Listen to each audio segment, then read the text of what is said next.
What's up, folks? Welcome back to the channel. I am here with Kiwi. We are back at it with another bracket. Kiwi, introduce yourself to the people. Hey there, it's me, Kiwi. I make an appearance every once in a while. It's been a little while since I've been in an official video, but you know what? I'm back. I think it's time. I think it's time for me to reappear. I agree. I think since main channel, it might have been since the battle bracket, which was like, what, 2021? I don't recall. Oh my god. Yeah, which is disgusting. So maybe like ages. Yeah. What about the there was the bad takes bracket as well. Oh, of course. I forgot about that. Yeah, I'm full of we did the bad takes bracket. That was, I think, 2022, so a little bit more recently. All right. God, I guess I scrubbed all those bad takes from my brain. I didn't want to remember them.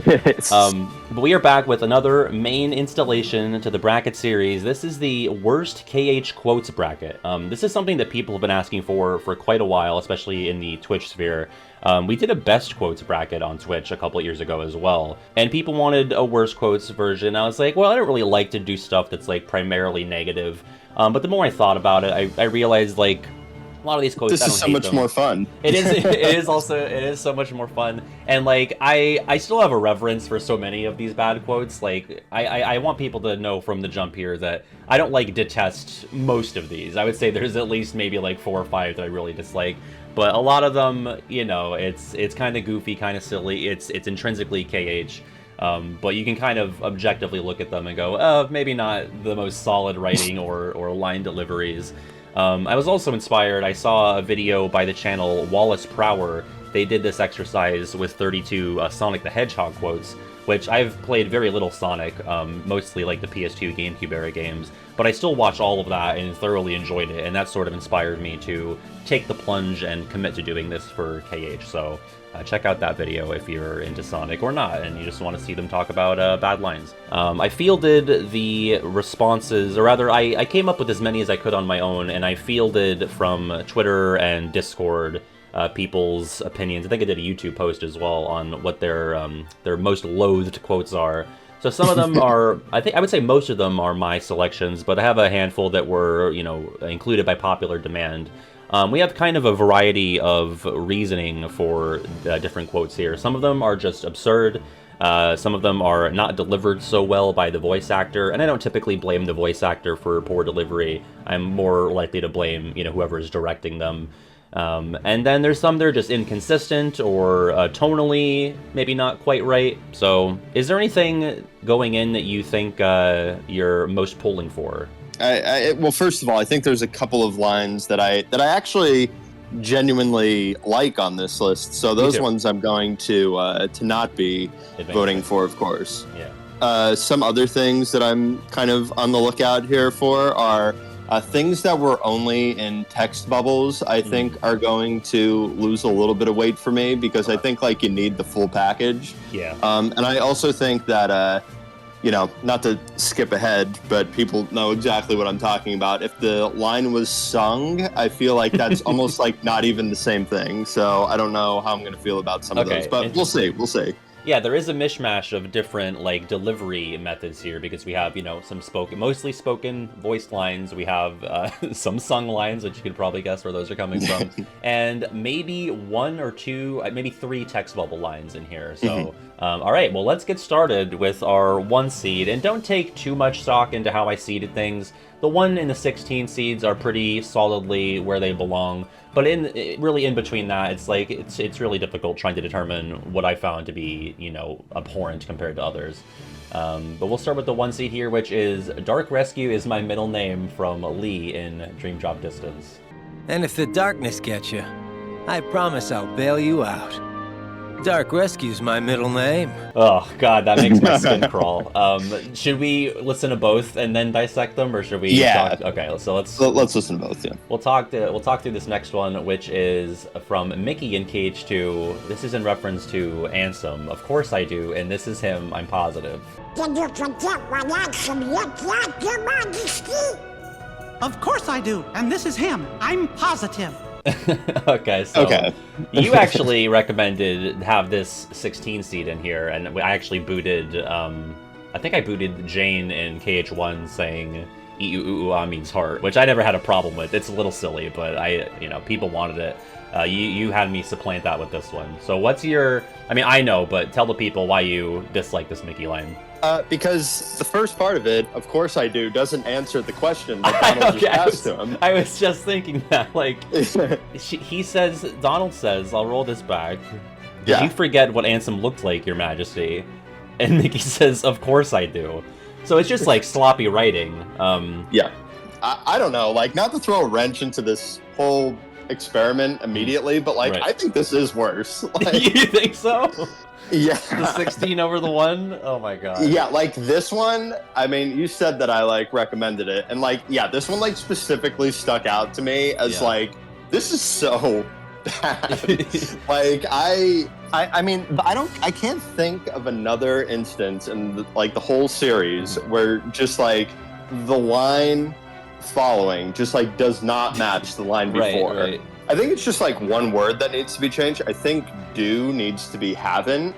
Right. But like, how did nobody catch this all along the whole way? Yeah. Like, at least Dark Rescue is my middle name. They were probably like, I don't know. It's like kind of on brand for the character. Like, it's corny, but like, I don't know. Like, this kind of like works for the guy. Like, it's super cringe. It's really, really bad. Like, it would beat most everything else on here. But I just think that this, of course I do, just like, oh man, you said makes my skin crawl. Like, this is kind of bad for me. Like, when I hear this, like, after the line that comes before it, I'm shook. I'm shook. Yeah. And also, even outside of the writing qualities of it, like, is Mickey not being sort of willfully obtuse with SDG here? Because, like, he knows that they don't know who Ansem the Wise is. So, like, he's like, kind of dicking them around for no reason. He's like, yeah, I know who he is, it's this guy. Right, and he does that a lot, like, in this string of scenes. And, like, okay, I think it's one of the best, like, string of scenes in the whole series. Like, I think that, like, the Hollow Bastion, Middle Visit, and KH2 is, like, the best of Kingdom Hearts. Like, I think it's, like, the peak of the series. Really but it's so critical that, like, they get everything right in this whole Ansem section, because it kind of reframes the entire series. Like, nothing is the same after this moment. Like, this is kind of the reset button here, because you go through the entire first game Chain of Memories and the first half of KH2, like, believing a certain thing that kind of informs everything else. Right. And then you get, like, this zinger thrown in there that, like, oh, actually the first guy, or the guy from the first game, like, it's a little bit more nuanced there. So they kind of have to hit every beat exactly right here, because nothing's going to be the same. And, like, yeah, they just totally...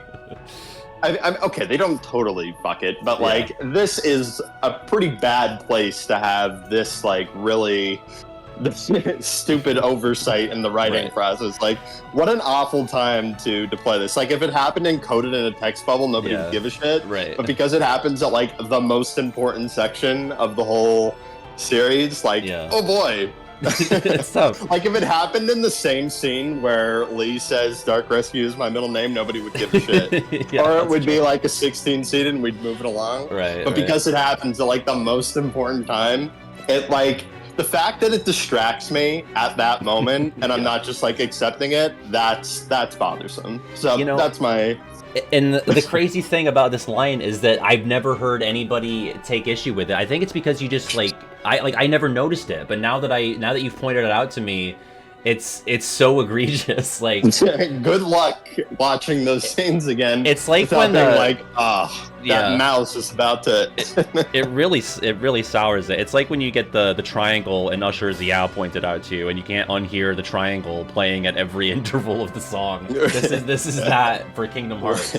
Damn. And again, like, and this has never been brought up, but it is so bad, and I hate Dark Rescue as my middle name. Like, it's to me emblematic of, like, they don't know what to do with Axel past days, basically.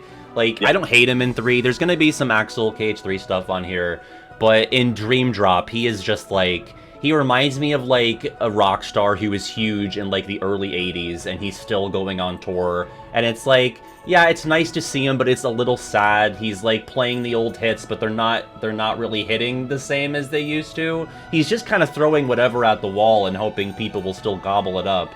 And I am not. I am spitting this out as soon as I receive it. As a whatever old I was when I played Dream Drop, it was in 2012, so I was in high school. I was like, wow, that's bad. And I was not that picky about writing at that point in my life.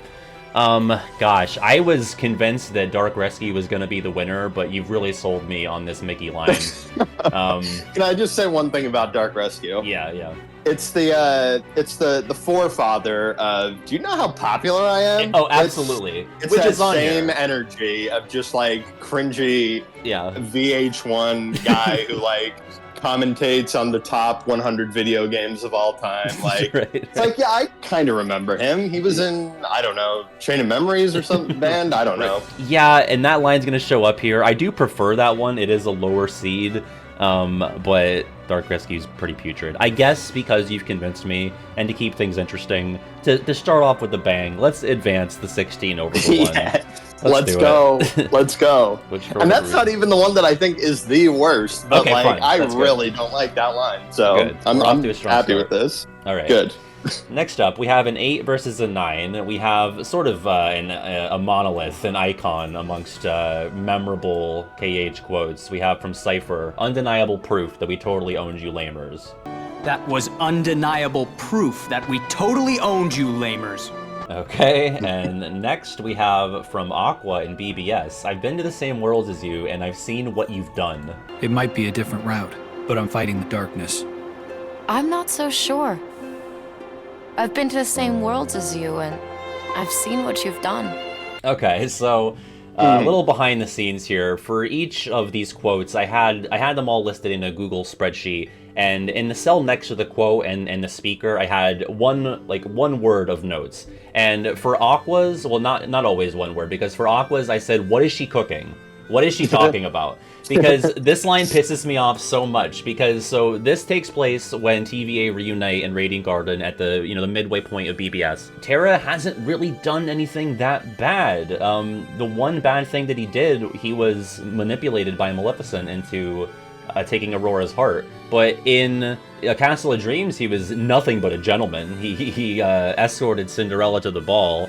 And in Snow White, or in Dwarf Woodlands, he was like wrongfully accused by the dwarfs of being like this scary guy, but he didn't actually do anything tangibly bad. So like, what the hell is she talking about? Isn't it kind of weird that Aqua trusts Maleficent more than Terra does? Yeah. Because Aqua just takes Maleficent's bullshit like immediately. Mm-hmm. She just falls for that.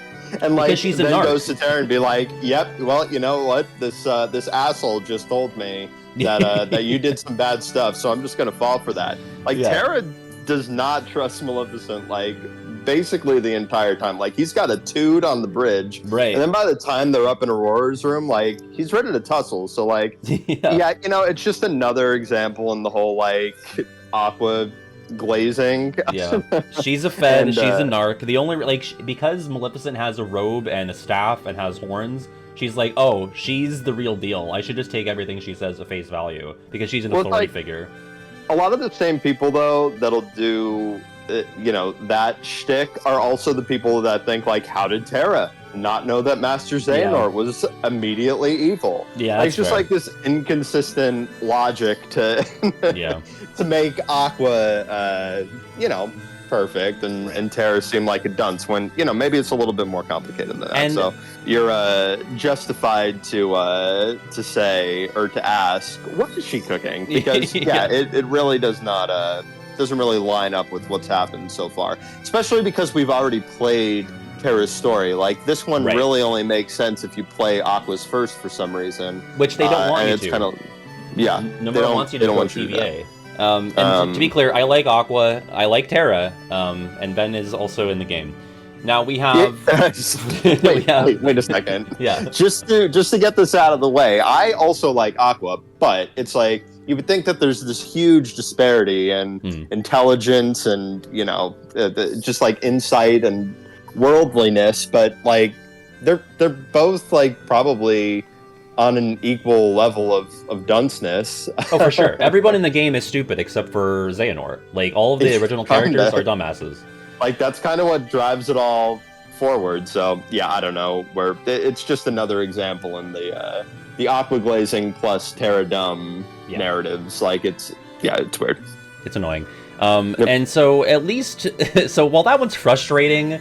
the 8C, the cipher quote is hilarious, and had you heard the word lamers by the time you had played KH2? Because I hadn't. That was the first time I had ever heard lamers as like a derogatory term. Yeah, fuck no. Add that one to like Vessel as words that Kingdom Hearts taught me. Yeah, absolutely. Yeah, lamers, that never came up. I think it is very funny though. Like I would choose the Aqua line because this one like actually I think is fun corniness. Yeah, I agree, and I always like to say this is like the height of lamers because like never again. I think the spring of 2006 is like the peak of lamers in the cultural zeitgeist, and it never reached that high again. So I really appreciate Cypher for championing a really fun word there. It almost kind of like makes Twilight Town seem like really innocent too when it needs to kind of be innocent and like scared that things are getting corrupted, because like if the toughest guy in town is the type of person that uses lamers, things are pretty mild pretty there chill in Twilight Town. Which sets up for like the incoming mindfuckery that's gonna happen with the Dusks and Axel and Ansem showing up. So sure, a good juxtaposition there. So I guess we'll advance the lower seed again here with the Aqua quote. Next up, the first of many appearances of Riku's Sniffer. We have "I smell you, Ansem. Show yourself" from Chain of Memories.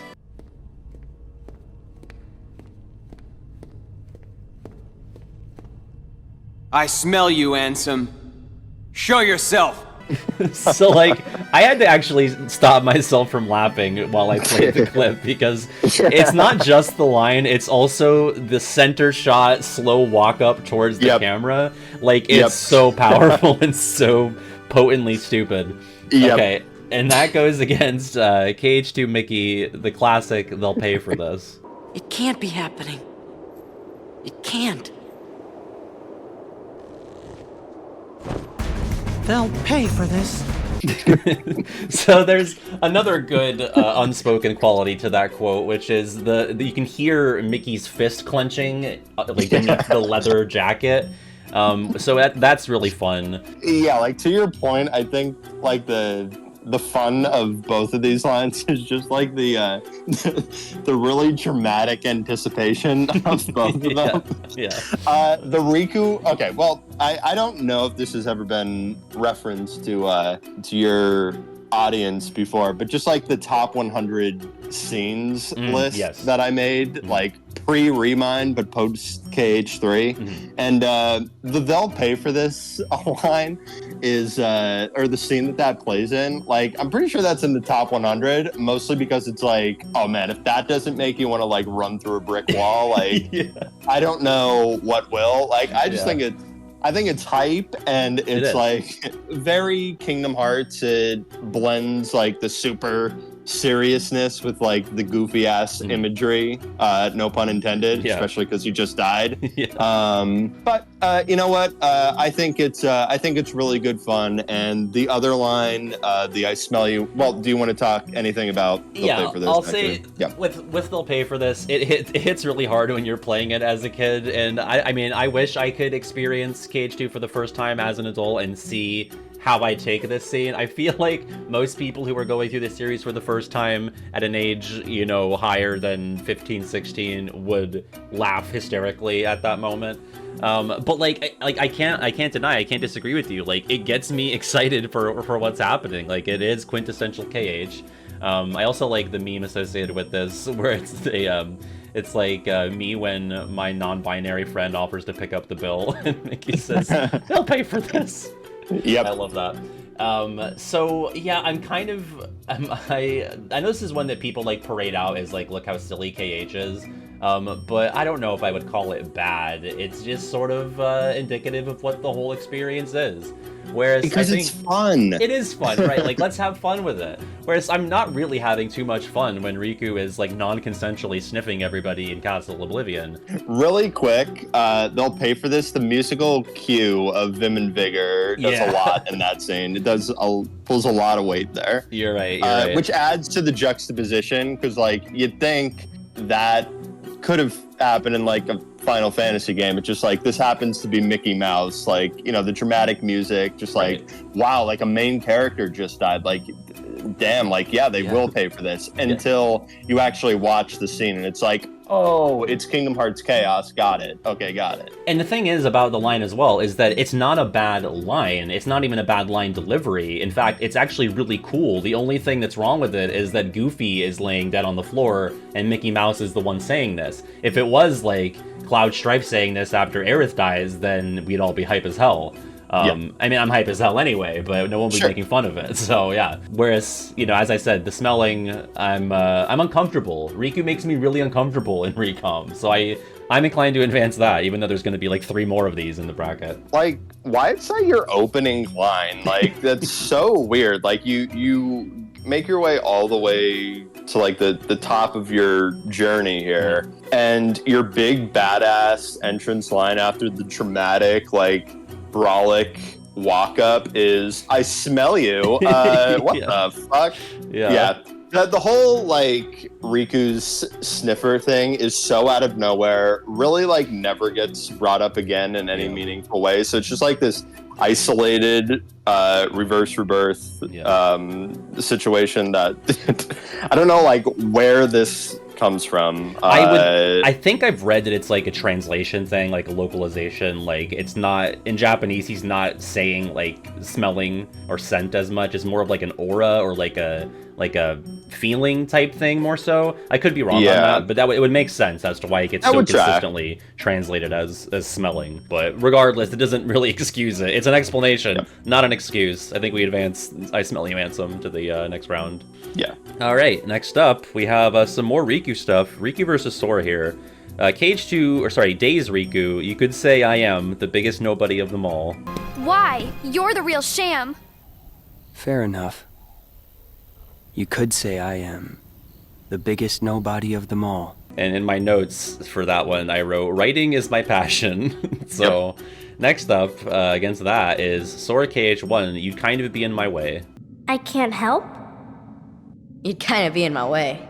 Okay, so I feel like this Sora one here was requested by audience members. I don't like hate it, but I think it's sort of representative of how the series handles Kairi, and that's why there's a bit of a hate in for this one. You know, people want Kairi to be able to come along and be part of the gang and to show her strength and her abilities. And Sora's like, no, you can't. And I think I lampshade this in another video of mine where Sora shuts her down here, and then Kairi shuts herself down in Melody of Memory when Riku is going off to Quadratum, and I'm like, I guess that's character development, maybe. So I don't know. Like, it's kind of like a little boy sort of line. Like, Sora's at his youngest in this game, and he's like, stay home, I don't need you, like, I can do this on my own. You're more of a nuisance than a help to me. I think he's like being cheeky, but like, what a fucking thing to say to the person that just saved your life like a dummy ship ride ago. Sure, that's so, I never even really thought about that, but like yeah. What a little shit. Yeah, like, I guess if you fall to darkness again and become a Heartless, you won't have anybody to do a big light hug on you, so fuck you. You handle that. Maybe Goofy can hug you and see how that works out for you. Yeah, Donald was ready to kill Sora. Kairi saved his life, but he's throwing in with Donald and Goofy over her. Like, that's really rude. I don't approve. However, you could say I am the biggest nobody of them all. It's like, very Hayden Christensen in like the Star Wars prequels. I was gonna say it's kind of like one of those CSI shows where like the guy like finds a body and he like makes a pun related to how the guy died, and then he puts his sunglasses on. Yeah, right. It's like very... Especially because he has the thing over his eyes. yeah. He puts sunglasses on over his blindfold. Yeah, there's a lot going on there. I mean, not even just the writing, but I feel like the line delivery is also kind of awkward because of that pause between I am and the biggest nobody. Let me play that one again. Let's just get the gap there. You could say I am the biggest nobody of them all. I don't know. I think cut the gap out because it's almost like he knows that, or rather he thinks that he's really cooking with this. Yeah, so like, he does. He's like self-aware that it's like a zinger, and also I don't think Riku should be able to say nobody like that. I don't think he has the right to say it. That's not your word. Yeah, exactly. Don't throw that in Shion's face like that. Yeah. So I don't know. It really is on the nose, isn't it? Yeah. Yeah, I probably would move that along because like I think like some people like put a little bit more malicious intent on the second line, and like I really don't. I think it's just like I don't know. It's a thing to say. I don't know. Like I think that's just like kind of teenage boy being like kind of an asshole type of thing. And not that I completely hand wave that, but like I don't know, is that the worst thing that's ever happened? Probably not. Riku is making me hurt. I can be convinced either way. I don't know. I've never been as offended by that second line until somebody brought to attention. Like, so I almost died right before this. And then, okay, that's all. Moving on, we have Ven and BBS. Wish somebody was looking out for me. Wish somebody was looking out for me. Oh, what a brat. God, we'll get to it, but... And then this next one is more of a not stellar line reading from the original voiceover, the Rutger Hauer take of this. Master Xehanort in KH3. Kingdom Hearts, I call upon your true form. Open now and show me the world to come. Kingdom Hearts, I call upon your true form. Open now and show me the world to come. Okay. I don't know if it's just me. I feel like I read the line prior to playing the clip with more energy than Rutger Hauer did, and not to speak ill of the dead, I actually quite enjoyed his performance in KH3, but like, I need a bit more zest to this. Like, so much shit just happened. You know, you just killed a girl, Ultima and Stopsa was being cast, and you just sound kind of bored. Do you think he sounds kind of bored with it? Open now and show me the world to come, I guess. I've got lunch in a few, so I need to, you know, squeeze this in. So my schedule's all fucked up. Yeah, I don't know. I've long been... Okay, first of all, I just want to revert back to the previous one really quick. If I ever pop up on a stream again, I could already see the Kiwi emoji hates women comments flooding in. No one thinks that. We just think the other line is worse.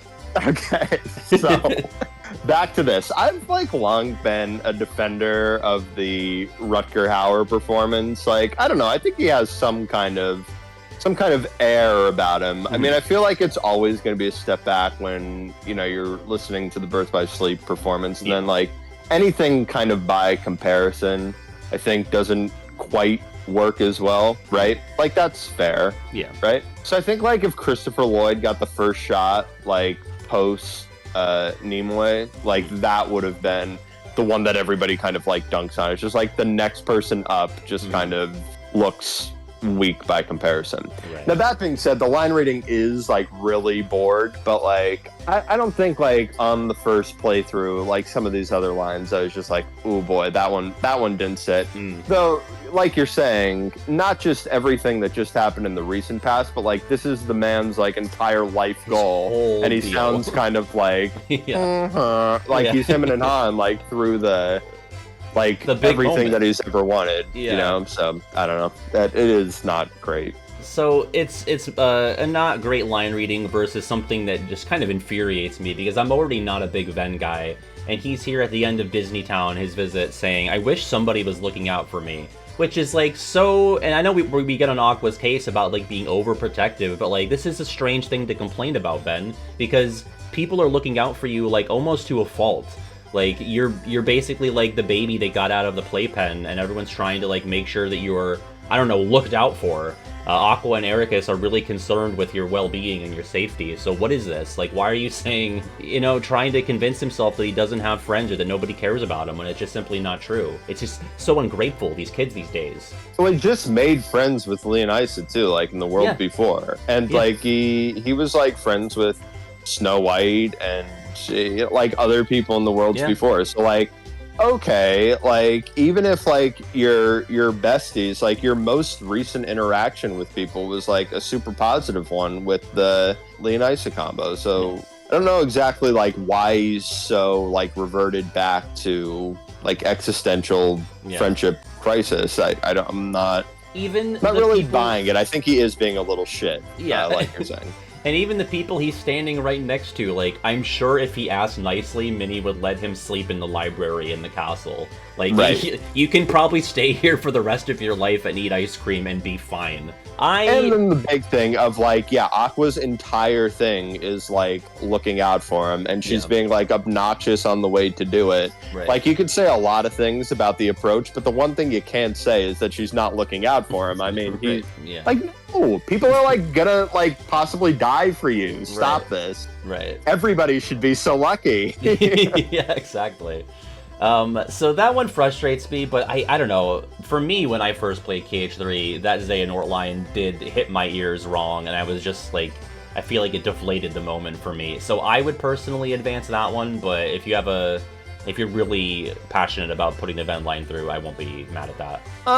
No, I would if it was just me pick the Ven line, but I'm fine with the Xehanort line. I think that's okay to move on. We'll push that one through. Nice. All right, next up we have more sniffing. This might be the most egregious of them all. Riku and Recom, I knew when I met you. You and Kairi smell the same. That's why you came to my rescue inside that light. In the form of Kairi. When'd you know? I knew when I met you. You and Kairi smell the same.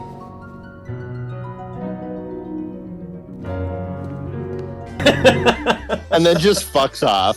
I needed to let it linger there because what? He monopolizes the convo there and does not let her respond to that because maybe he realizes as he's walking away, oh, that was fucking weird of me to say. Alright, before we really dissect that one, we're gonna get our first text bubble moment here. This is from Union Cross. This is my favorite spot that nobody knows about. It belongs to me, Strelitzia.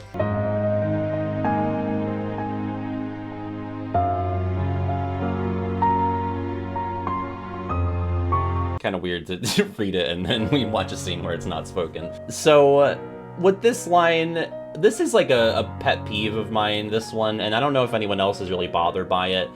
For some reason, it really doesn't translate for me. Like, it doesn't read well.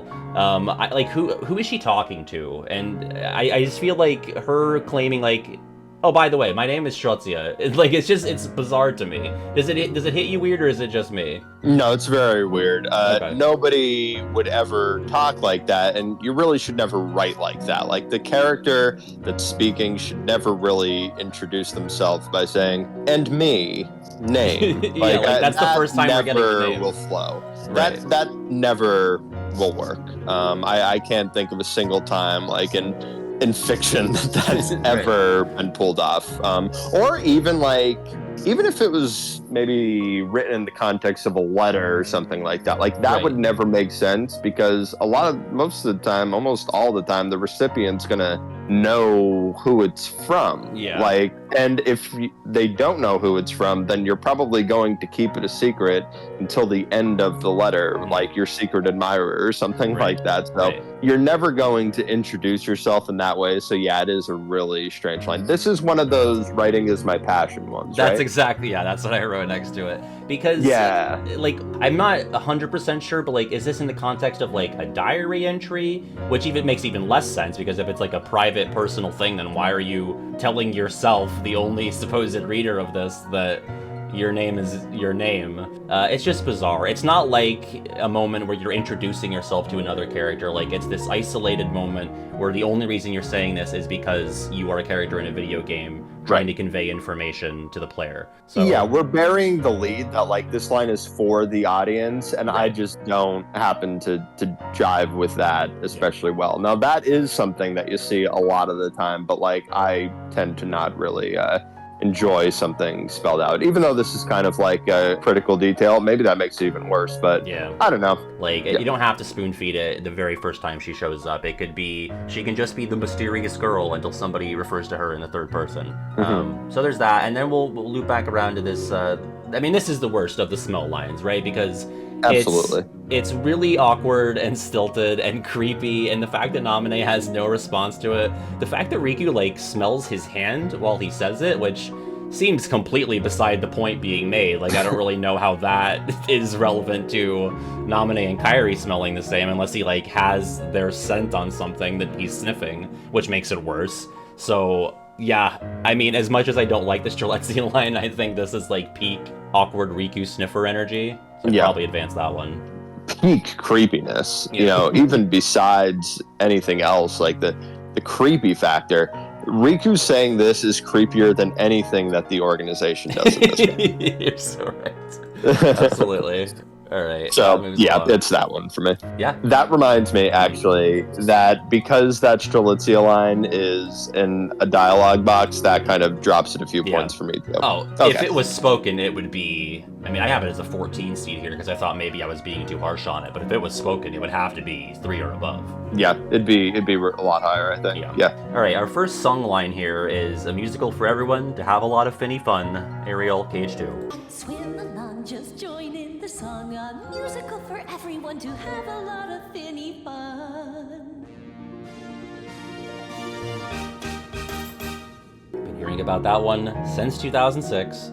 Sure. And next up, we have more of a bad line reading, in my opinion. Maleficent and KH1. Catch? What's the catch? Why are you doing all this for me? What's the catch? Catch? What's the catch? That's weird, right? Is it just me? I feel like when I fielded for responses, nobody brought this one up, but it's a weird reading, yeah? Yeah, it's a weird reading. KH1 has a couple of moments like this where, like, you could tell that the actors, I mean, they weren't, but like you could definitely see that the actors were not in the same room together because the responses to each other don't really like match the responsive energy that's due because of the line that comes before. So it should be catch. What's the catch? Like it's the what. There shouldn't be emphasis on the what there. Yeah, it's not quite right, like you're saying. I see where you're coming from. I might be picky on it. And that's up against our first lyrical line here.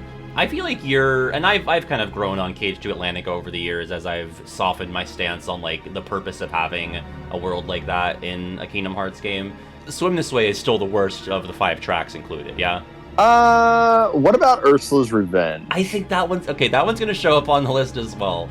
I think that one's kind of fun. I think it's more so because I have, a respect and reverence for Pat Carroll as Ursula. Like, I love that performance. And I think, like, her getting another fully fledged villain song, like, 2 decades after Poor Unfortunate Souls, like, that's neat. Okay. I would put it above New Day is Dawning. I think Ursula's Revenge is the best of the new songs, but I know you're a big New Day is Dawning guy. I am. That's true. And that will also be here. So I don't know. Just the phrase "finny fun" is synonymous with like the cringe of KH2 Atlantica. People don't even refer to it as KH2 Atlantica. They're like, Pat, go do finny fun. Like it is a catch-all for the whole experience. So it's sort of like the poster child of that side of the game. I know that I kind of talked down on the sung line, not moving those heads because I feel like they're doing something a little bit different, but because the music cuts out, this actually is a little bit different, right? Yeah. Like though it does kick back in very briefly after this. Yeah. Not that there's anything wrong with a little a cappella section, but like, the song is really bad and it's kind of emblematic of a bad world, a bad song. Can I just take this opportunity to make one quick observation about KH2 Atlantica? driving in the car the other day, thinking about this for some reason, and it's like, you know, what would happen if Sora, Donald, and Goofy just like popped into a world and there was like jack shit going on? I was like, what would that be like if they just popped into a world and there was nothing happening? And I was like, oh, that would just be KH2 Atlantica. So it is kind of interesting to see a slice of life type of thing. Like, what happens in these worlds when there is nothing galactic happening, and that's what that looks like. It looks like Finny fun, and I hate it. So that's the line that you move on, I think. Which it's so crazy because again, this is something I've never truly thought of. Is like, why is there nothing going on in KH2 Atlantica in terms of like a threat? Because there's no reason for it to be like a special case where Heartless or Nobodies or the organization can't reach it. Like with 100 Acre Wood, it makes sense because like it's protected inside another world and it's not something that the Heartless are able to access. But we saw the Heartless access Atlantica and KH1, so like it really defeats itself that way. Can the organization like not transform into like a dolphin form or something? Yeah, they can't swim and that's it. But even still, like the Heartless can do that, so it just doesn't quite add up. Do you think it's possible that when they're world hopping SDG, do you think they ever stop in a world and they're like, yeah, there's nothing going on here, and then they go to a world and there is something happening and they're like, okay, this one's going to be in the final game, good. That's the canon reason why there's no Jungle Book or Treasure Planet, because they went there and everything was fine. The Heartless couldn't find it on Google Maps, so they just they let it go. Doesn't excuse Finny Fun though. No. They didn't need to stay there. They didn't. Next up, we have, I think, the first of our DDD Sora appearances, and there will be many. We have Whoa There, that is so unfriendly. Stray program recognized. Hey! Isolating for quarantine. Whoa there! That is so unfriendly! I grinned the whole time watching that. We'll take care of that in just a moment. We'll get to that. Yeah, you just sit right there, buddy. Next up, against we have a 15 seed. This is our only battle quote, and it's kind of a contentious one. This is Kairi and Remind with Please Work. Please work, let's end it. So, I've seen a lot of discourse about Please Work, and I sort of like, I'm a bit wishy-washy on this, because on one hand, Kairi is fairly new to like fighting consistently with the Keyblade. She took a couple swings at some shadows back in KH2, but really, besides that, she hasn't really been in combat since then, unless you count like her off-screen sparring with Lee in the Secret Forest. So like, there is reason to believe that she would be a little underconfident with her abilities as a wielder, but I feel like, and this is where the other half of the argument comes in, like, Kairi is generally pretty confident, pretty assertive, especially in 1, but even still in 2, and it might be, you know, kind of indicative of the route that they take Kairi in 3, is that, like, she kind of lost that spunk, that gumption to her, between 2 and 3, where like she doesn't really have any zingers or any like, she doesn't really tease Sora that much, unless I'm forgetting a moment. She has like one kind of funny moment with Riku in the tower, I think, but she doesn't have like that KH1 like lazy bum, it's my lucky charm, you better bring it back to me, like that sort of energy is gone. And so, you know, if Kairi were a playable character in KH1 and she had battle quotes, she would never say please work. She'd say, die motherfucker, like you piece of shit, like you lazy ass. Or she'd be talking mad shit out She'd be there, talking mad shit. She doesn't talk any shit in KH3, so I don't know. I'm not saying that like she's regressed as a character because she's a little more even keel and not as like assertive, but I don't know, I would prefer to see her like mouth off to people a bit more. I think it's more entertaining. I think both sides are speaking some truth there. I tend to side more with the first one, that like it's more just a not being totally confident, but you're in that world more. Yeah. Like it's more pressure, it's more responsibility. So not being totally comfortable with all of that is a little bit different than like the lazy bum antics and everything. Right. I think, right? Yeah. Like I mean, I just feel like there's a stakes difference that like makes it like, oh, if this doesn't work, we're fucked. Like, I'd prefer to see her more competent, but like, or confident, and competent actually. Yeah. But I don't know. I like Please Work actually. Yeah. This is one of the lines where looking through them, like this is one that I think actually is fun.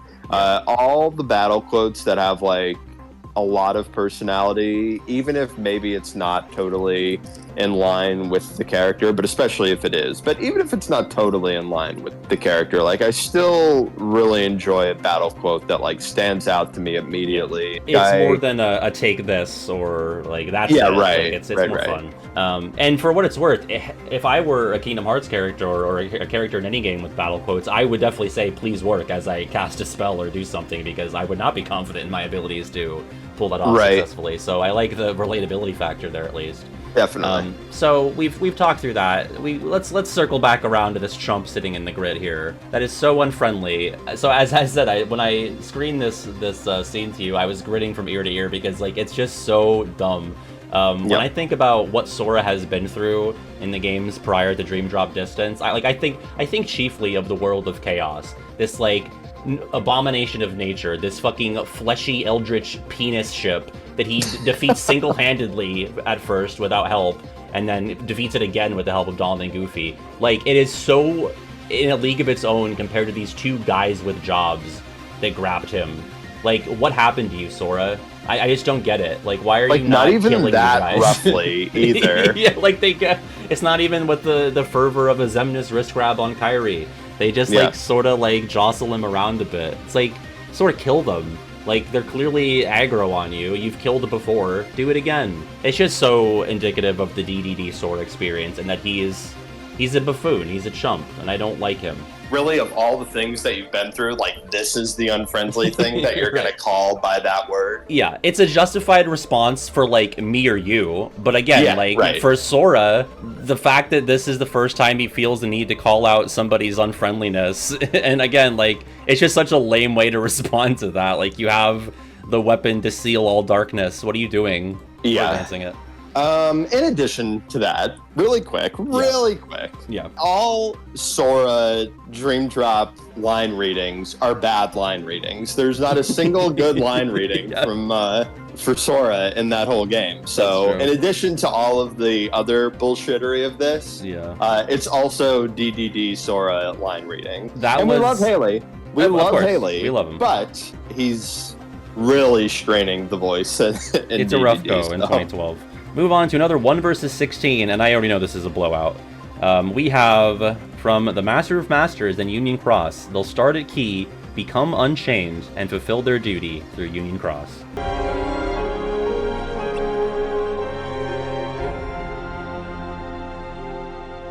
Oh, Jesus fucking Christ. Okay, we'll get to that. Next, we have... The only reason this is here is because a bunch of people requested it. I think it's peak. It's one of my favorite sound drops. I have it as on my stream deck for stream. You're Stupid from KH1. The Heartless obey me now, Sora. Now I have nothing to fear. You're stupid!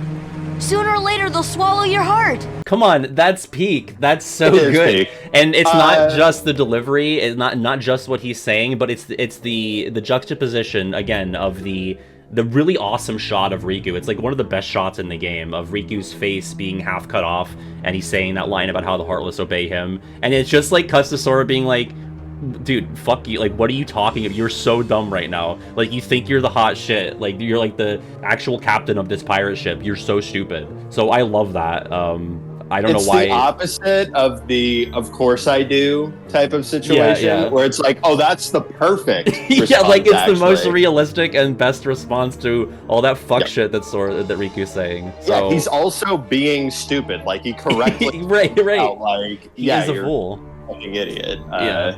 We've been talking about this line for about 10 years and praising it the entire time, and the fact that it's even in this bracket is not okay. I agree, but so many people wanted it, so that's the only reason it's here. So it's not advancing. Right. Obviously, what's advancing is something that I would think is a joke if you showed it to me outside of, like, the theater mode that you'd be watching this in. Because, honest to God, the first time I heard this quote, like, I didn't keep up with Union Cross in the real time, so the first time I saw this, it was a screen grab, and I was like, oh, that's funny. Like, someone edited the screenshot to make the Master say something really ridiculous. No, this is real. That's not doctored footage. Like, How bad? How awful? They'll start at Key, become unchained, and fulfill their duty through Union Cross. To quote Zigbar, those are just words. You've lost. That's really bad. I'm sure Damo could probably explain this to me and hopefully give me like a shot of anesthesia at the same time while he does that, because I could not begin to explain how this technically makes sense in the Mobileverse. I have no idea what's going on here. What is he cooking? I underlined and capitalized and bolded the word absurd in my notes section next to this one. I know it's text bubble, but it's bad. I'm like fairly in tune with like the way that the mobile games all bleed into each other, and I could not make sense of this horseshit. Like, this is just like, we've rebranded this game in some way like 4 times, but we're gonna act like that was totally part of the plan from the beginning. Right. So just like corporate bullshit. That like trying to justify the fact that the game needed to be like rebranded with like a new app logo like 4 fucking times. It's stupid. It's stupid. No. Yeah, and we've put up with a lot of... It's a text bubble scene, but it's still just irredeemable. Go ahead. And we put up with a lot of retconning, and we're pretty, amenable to a lot of it, but this does feel like something where they're like, we really got to stick the landing on this one to justify all these weird title changes, so let's just put that in there. And actually, I didn't play the rest of the scene, but Luciu then says, oh wow, that sounds like a really Union Cross Dark Road afterwards, because that was the next time they changed the fucking app. So it's bad. I remember making a joke in a video. It'd be like if Xehanort was like, first there's a birth, and then you say bye, and then you go to sleep. Like we're in universe justifying the title. It's really ridiculous. The series was like so careful even saying the phrase Kingdom Hearts for like a really long time, and like I respect that. The fact that it's gone so low as to drop this line, that's not okay. Yeah, that's hurt. That's hurt right there. And it's not. Yeah, you're right. It's a classic recoded hurt. And it's not a cute, like, Leo pointing at the screen moment, like when the words Chain of Memories gets dropped in Com. Like, that's fun. It makes sense in the context of that scene. This is so ham-fisted. It's so out of left field. It's so inexplicable. It's funny because the 16 seed actually answers the 1 seed for this one. You're so right, yeah. Yep. Yeah, it's a perfect call and response there. All right. Next up, we have Ansem SOD in Dream Drop. Darkness within darkness awaits you. This whole journey, you have been inside Sora's dreams. And now darkness within darkness awaits you. Alright, just classic peak Ansem SOD bullshit. And this is going up against Sora in KH3. I do no hurt. Uh-huh. It was a test to see if your data version was ready to face the hurt that you carry inside. Was I ready? I do no hurt. Oh boy. So I really don't like that line. I have kind of a personal anecdote with that one. I remember, maybe it was like a year after KH3 came out, I was kind of like looking for people who were playing the games for the first time. And I came across a streamer and a content personality that I had known for a good while. I believe he had played 1 and 2 and fell off and came in for 3, which is a mistake, but I wasn't going to hold it against him. I wanted to see his reactions to things. And he got to this line and he laughed because it was, and I felt bad, and he had to pause and laugh at this. And I was like, yeah, that is really, really silly. Anytime where the word hurt is used, pain would be perfectly suitable, but I don't know why they take that route. Again, could be a localization, translation thing. It just sounds kind of goofy. That's all I have there. I don't like it. Pun intended on that, Goofy, or no? No, but let's retroactively say it was. Okay, gotcha. So I think both of these quotes, I think they're both not great, but like they're not too offensive to me, though they do both have the problem of overused words. Like you're saying, hurt, super overused. I agree with that. Anything coded adjacent, especially in my KH3, really hurts. Yeah, get that out of here. That's like finding a really like I don't want anchovies on my pizza. Get that shit out of here. Now the Ansem line, the darkness within darkness, that one belongs in Com. Yeah.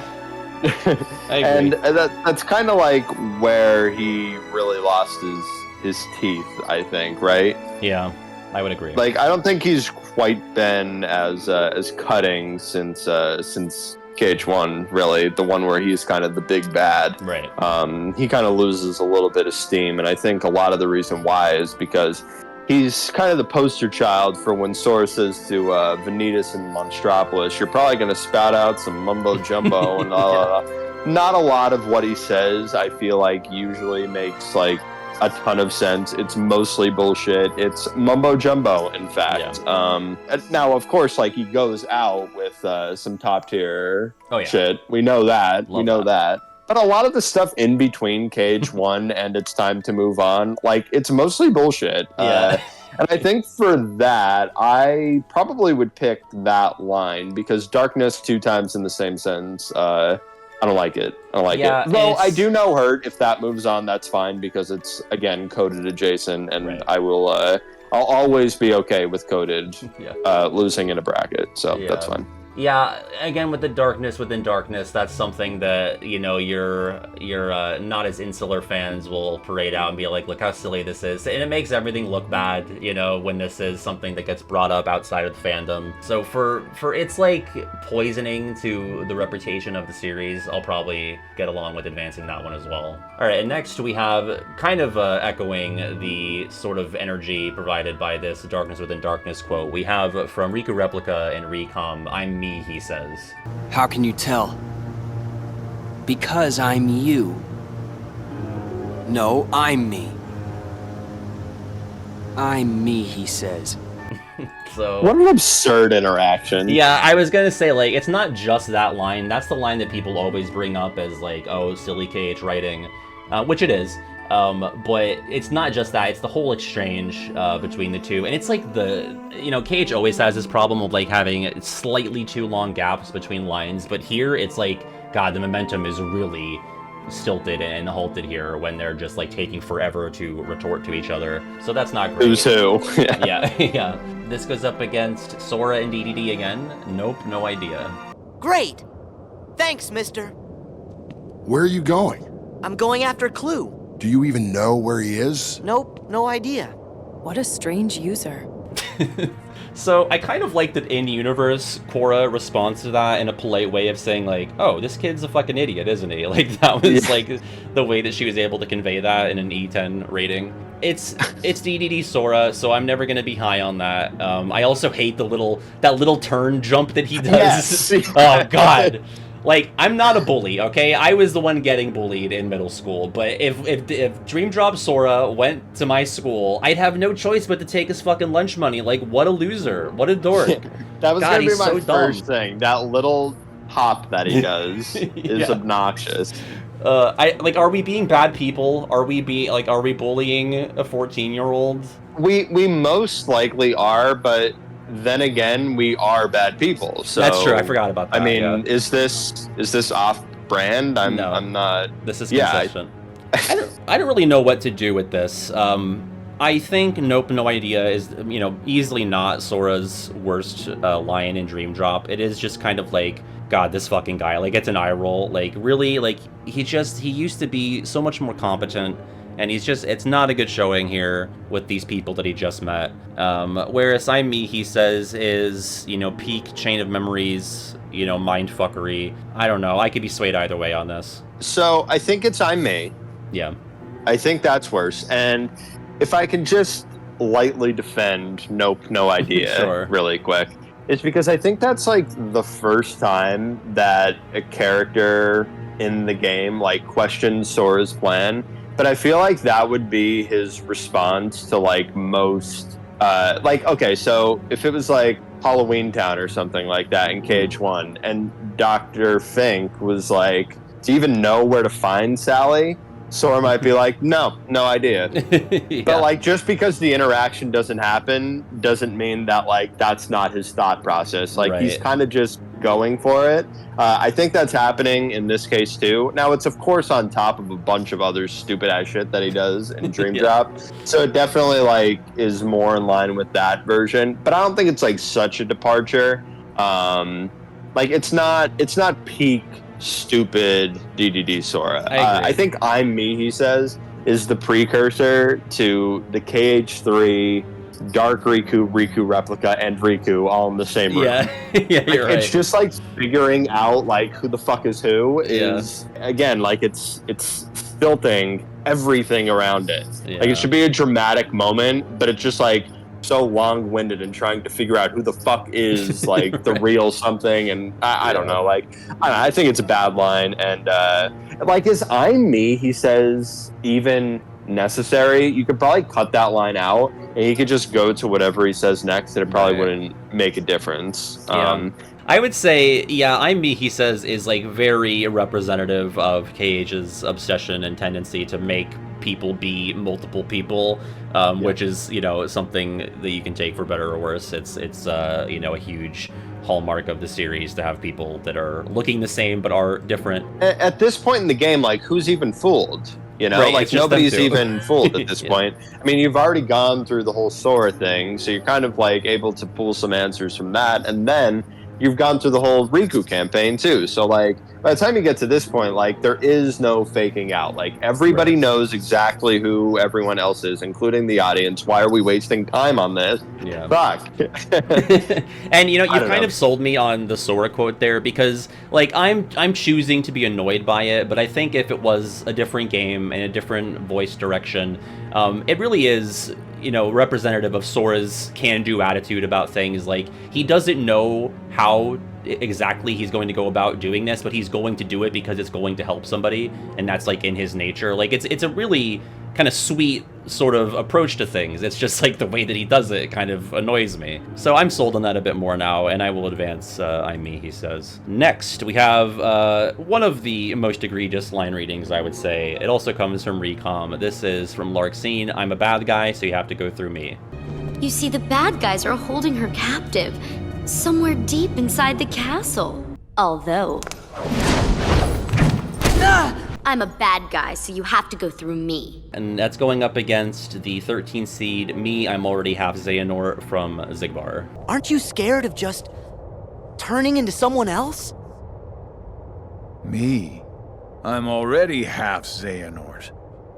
So, I never really disliked the Xigbar line as much as other people. This is on here because it was popularly requested. Like, it's silly, and I think it's not helped by, like, the zoom in on, like, his eye twitching around. But I don't know, it doesn't really offend me in the way that a lot of these ones prior have. What are your feelings on that one? I think knowing what we know now, like, it's interesting that interaction happens with Xigbar, because he would be the least afraid of turning into someone else, Right, with the Lucia of it all, like he very much does not give a shit about that, which I think like adds a little bit of intrigue to it, right? Yeah. It's almost like they purposely put him in that position to like foreshadow a little something going on there, And I think the first time you read it, it probably hits more ridiculously, because like just the concept of someone being half Xehanort is so foreign and bizarre. Like we've had characters like transform or become nobodies or create a nobody,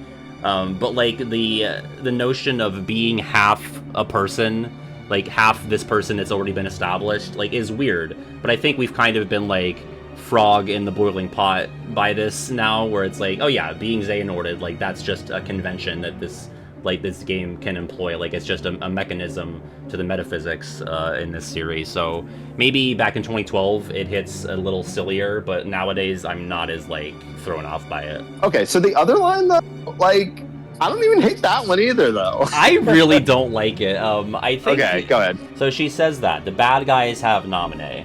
So that's the setup, and so she does the kick, and then she capitalizes, she follows up on that first line, I'm a bad guy, so you have to go through me. But she doesn't have emphasis on the right word. It's just a bad line reading to me. The subtitles have it correct. She says, I'm a bad guy, so you have to go through me. But she puts the emphasis on bad guy. I'm a bad guy, so you have, like, it doesn't fall, like, it's like she forgot that this was already established, like the bad guy of it all. That's something that we're calling back to, and we're putting emphasis in the wrong spot. Like, when I first heard it, when I played this in, like, 2008 or whatever, I was like, oh, she fumbled the line reading there. But, like, in her defense, there is, like, fucking 45 seconds or something. True. You have to do the kick and, like, you know, good luck charm out and although, and I don't know, like, I know exactly what you're saying. Like, it's the same thing that's annoying about some of these kind of, like, misread emphases. Right. But, I don't know. I don't think it's the worst of those, though it is bad because there is, like, that distance in between the lines. Like, it's more forgivable in this case because it's not like a back and forth, like, within 5 seconds. I'm fine with it moving on just because I think the other line is, like, actually kind of solid. This one, I think, is kind of replacement level with a bad line reading, but it's not the most egregious of that type. But I'm fine with it moving on. That's okay. I definitely dislike the Larkstein one more. I would pretty passionately, promote its moving on. So we'll put that one through. Next up, the return of the sniffer. We have Darkness is my enemy, and so are you for reeking of that awful smell. Riku and Kingdom Hearts, the return of the sniffer. Yeah. But Reverse re-sniff. But so what? Darkness is my enemy, and so are you for reeking of that awful smell. Oh! Vexen laughing in response to that, like, he wasn't expecting to be called a smelly nerd in that moment. He's just taken off guard. Oh boy, that's so good. And that's going up against another DDD Sora. That's a weird name. Hey, I didn't catch your name. Dream Eaters. That's a weird name. Not me. Them. I think, again, I'm being pretty harsh on DDD Sora here because if this was anywhere else from a different character or a different Sora iteration, I wouldn't hate this as much. It's cute, like, it's a cute little joke. Like, Sora misunderstands what Neku's name is. But, like, it's also really dumb, and I just think it's too dumb for Sora. Like, he shouldn't be that stupid. He knows that Dream Eaters is not a name. I mean, he's come across some really funky fucking names in his travels, but, like, that is maybe a bridge too far. I don't know, it's not that bad. It's just kind of dumb and corny. Doesn't this happen later in the game when, like, Riku says that to Beat or something like that? You mean Daisuke Nojo Bito? Hey! Don't use my full name! That's a weird name. Hey! Yeah, Riku says it, like, in earnest in reference to Beat's real name. So Riku's just kind of being, like, low-key racist in that moment, like... He's like, your name is weird, dude. Okay, so Sora is being dumb, but I don't think it's too bad. When Riku says it, like, okay, throw all of the, like, possible racism aside. Which, you know, if you can. If you can't, that's also fine, because, like, that would be disqualifying in itself. But even putting that part aside, like, how is that more outlandish than, like, Kyrie? Like, right? Yeah, I guess. I mean, it's longer. Like, it actually is a mouthful when compared to... actually, Sora says that about Neku. Sora, when Neku says Neku Sakuraba, Sora says that's a mouthful, and Neku's like, it's really not. Maybe it's, like, kind of like a self-aware joke that, like, these characters have last names, and, like, Kingdom Hearts characters don't. So, like, when Sora hears someone with a last name, he's like, oh, that's, like, a long name. So maybe it's actually kind of clever and self-aware, like that part. That's not even on the bracket. We're still focusing on the that's a weird name from Sora, but I'm like slowly coming around on like that whole exchange. So I don't hate that. I think it's actually kind of funny now. It's tough because there's a couple of different lines that are wrapped up in that one little quote there, right? You've got the Sora version of it, you've got the Riku version of it, and then you've got the that's a mouthful, which I think are all kind of playing into this one thing. It's either they're being offensive and assholes and just like really not aware of like their own names being like on the same, not even that crazy footing. But then there's like the whole, are they actually like cool enough to reference the lack of last names in this way? Like, I almost don't want to give them enough credit, but like if they were thinking that way, then it's really funny. Speaking of funny, this is the funniest line, I swear to God, in Kingdom Hearts. This fucking insult from Riku to Ansem. Darkness is my enemy, and so are you for smelling like shit. It's so good. I fucking love this. So when you sent the bracket earlier, I was like sitting in a room with other people, and I just like laughed out loud. They were like, "What?" I was like, "Nothing. It's nothing." It's really hard to explain. Yeah, right. This is way too long of a story. Yeah. It's a very small story, actually. Yeah. It all started with an elevator meeting and some shared office space. Right. Yeah, I think just for like the amusement factor, like that top one is just elite. It's really good. I think it's so funny. It's not the doesn't worst. like fit the context because like it's supposed to be a serious moment, and he just like really kindergarten style makes fun of him. But like we love stupid insults and like dumb noises. Like that's our humor. So like this is playing. Like I'm almost waiting for Riku to be like, "Darkness is my enemy, and so are you for reeking of that awful smell." Like making a fucking fart noise. Yeah. It advances for sure, but we love it. Like it's like, make no mistake, this is the worst KH quotes bracket, but like some things are so bad that they're good, and that's one of them. Yeah, I adore it. All right, next up we have a pretty infamous one from KH3 Remind with Riku. It's a bit of a mouthful, so I'll just play the clip. By the way, how are the others? Well, Mickey, Donald, and Goofy are searching for clues in every past world that Sora's been to. That's just not good. This one is Sora and KH3. This was a viewer requested one. I had not thought of this, but it was pointed out to me. I'll play the clip and then I'll talk that one through. This is Fist Bump from KH3. Now we fist bump. Fist bump?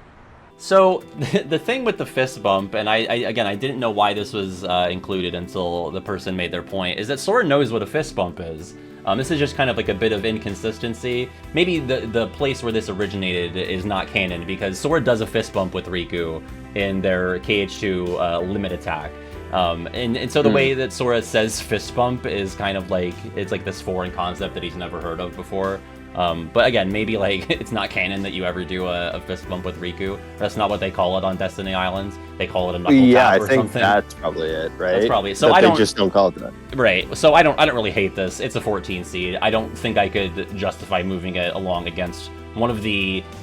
This is like Riku's driving the struggle bus here on the Remind quote. Searching for clues in every past world. Like, what was that? Like, why didn't they have to do another take on that? I don't know if it's David Gallagher in general, because people are pretty harsh on him like throughout his whole performance in both 3 and especially Remind. This is pretty brutal. It's one of the most like choked through lines in the series. Something that I didn't really notice when I first played it, but when it was pointed out to me, I can't not laugh every time I hear it. I think that whole like paragraph that he reads off there, just uninterrupted, is pretty bad. Like you could have played this for 20 more seconds and it just would have reinforced like how bad this whole like little section is here. Though I just want to mention something that is in the same vein that's not on this bracket. It's when Riku gives like Riku and Mickey together give their joint dissertation on like the entire series of like how everybody got possessed and became who they are and everything. Right. In Radiant Garden again, like there's just something that gets everybody something really really expository. I think that whole section is worse. So that's more of a conversation, but it's still just like so baldly exposition. Like this is definitely a show don't tell opportunity. Like I would have rather seeing like Mickey, Donald, and Goofy like in Wonderland for a split second than like just having Riku say it. But like, okay, even if he said it and like they cut from Radiant Garden, but it's just like all these motherfuckers standing in a room, like no interesting imagery or anything. It's like I'd rather see Isa and Hainer like in a scene together than like just it being in that same like Merlin's house room. It's so boring. Do a montage, like a voiceover where it's Riku's voice, but we're, showing these things. Yeah, to your point about the Riku and Mickey exposition in the town square, like, it's not good for both the people who have played the game because they already know it. It's not good for the people who played the whole series because they already know that information. It's not good for the people who skipped a bunch of the side games and are jumping back into KH3 because it's not done well. Like, it's not going to be enough to actually get them up to speed because of the way it's delivered. So, like, it just fails fundamentally for both potential audiences. Like, to its credit, it is really visually interesting. I love the way that it's presented. I do like that. As far as the visuals, like, I really like the streaks that go across the screen and everything to show how it's happening. The possession animation, as I remember it, is very cool. But this is, oh boy, just as like a scene, this is worse as a whole reading and just like an exposition dump. That other one is worse, though this one is definitely more boring and will put you to sleep if you ever need to like knock out and like the drugs aren't kicking in. Like you might want to give this a shot. Like, just play some of the Radiant Garden scenes from Remind, which is too bad because they're also like kind of cool because you get to see the Final Fantasy folks, but like man, the execution and like not consistent. This is one of those places where it's down, I think. And not to bury the lead here, but like it also has like this really bad specific line reading here. I just want to hear him say it again. By the way, how are the others?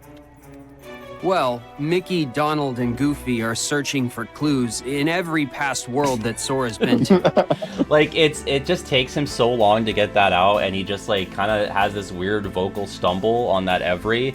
It's just bizarre. So it's bad. It's advancing. He's really stuttering his way through that one. Dude, Leon is so handsome. Oh yeah, he's a beautiful man. Yeah, I just want to get that out there. I love him. I love him. Too. Next, we have someone from that very scene, Aerith in KH2, back when she was voiced by the sedated Menace Suvari. I don't know how else I would describe her. It doesn't matter. This is great. Everyone's together again. So where have you guys been all this time? We were sleeping. Where? In cold storage? It doesn't matter. This is great.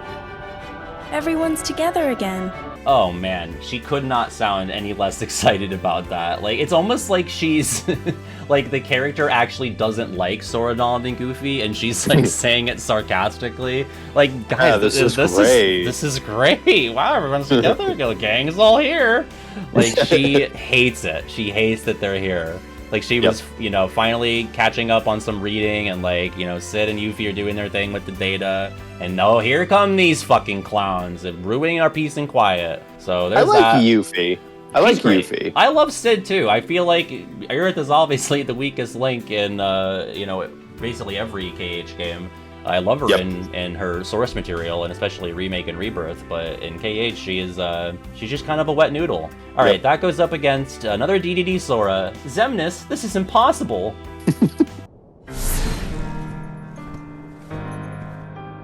Xemnas? This is impossible! So, I've lampshaded that, and I want to say the video about how the Disney worlds integrate with the overarching KH story. And I kind of make this joke about, like, Xemnas shows up here, but because you can do Prankster's Paradise after the grid, where he also shows up, it doesn't make sense for Sora to be so shocked about Xemnas being there. In fact, if I'm not mistaken, I think the grid has a lower battle level than Prankster's Paradise. It's like recommended that you go to the grid first. So it's really doubly dumb.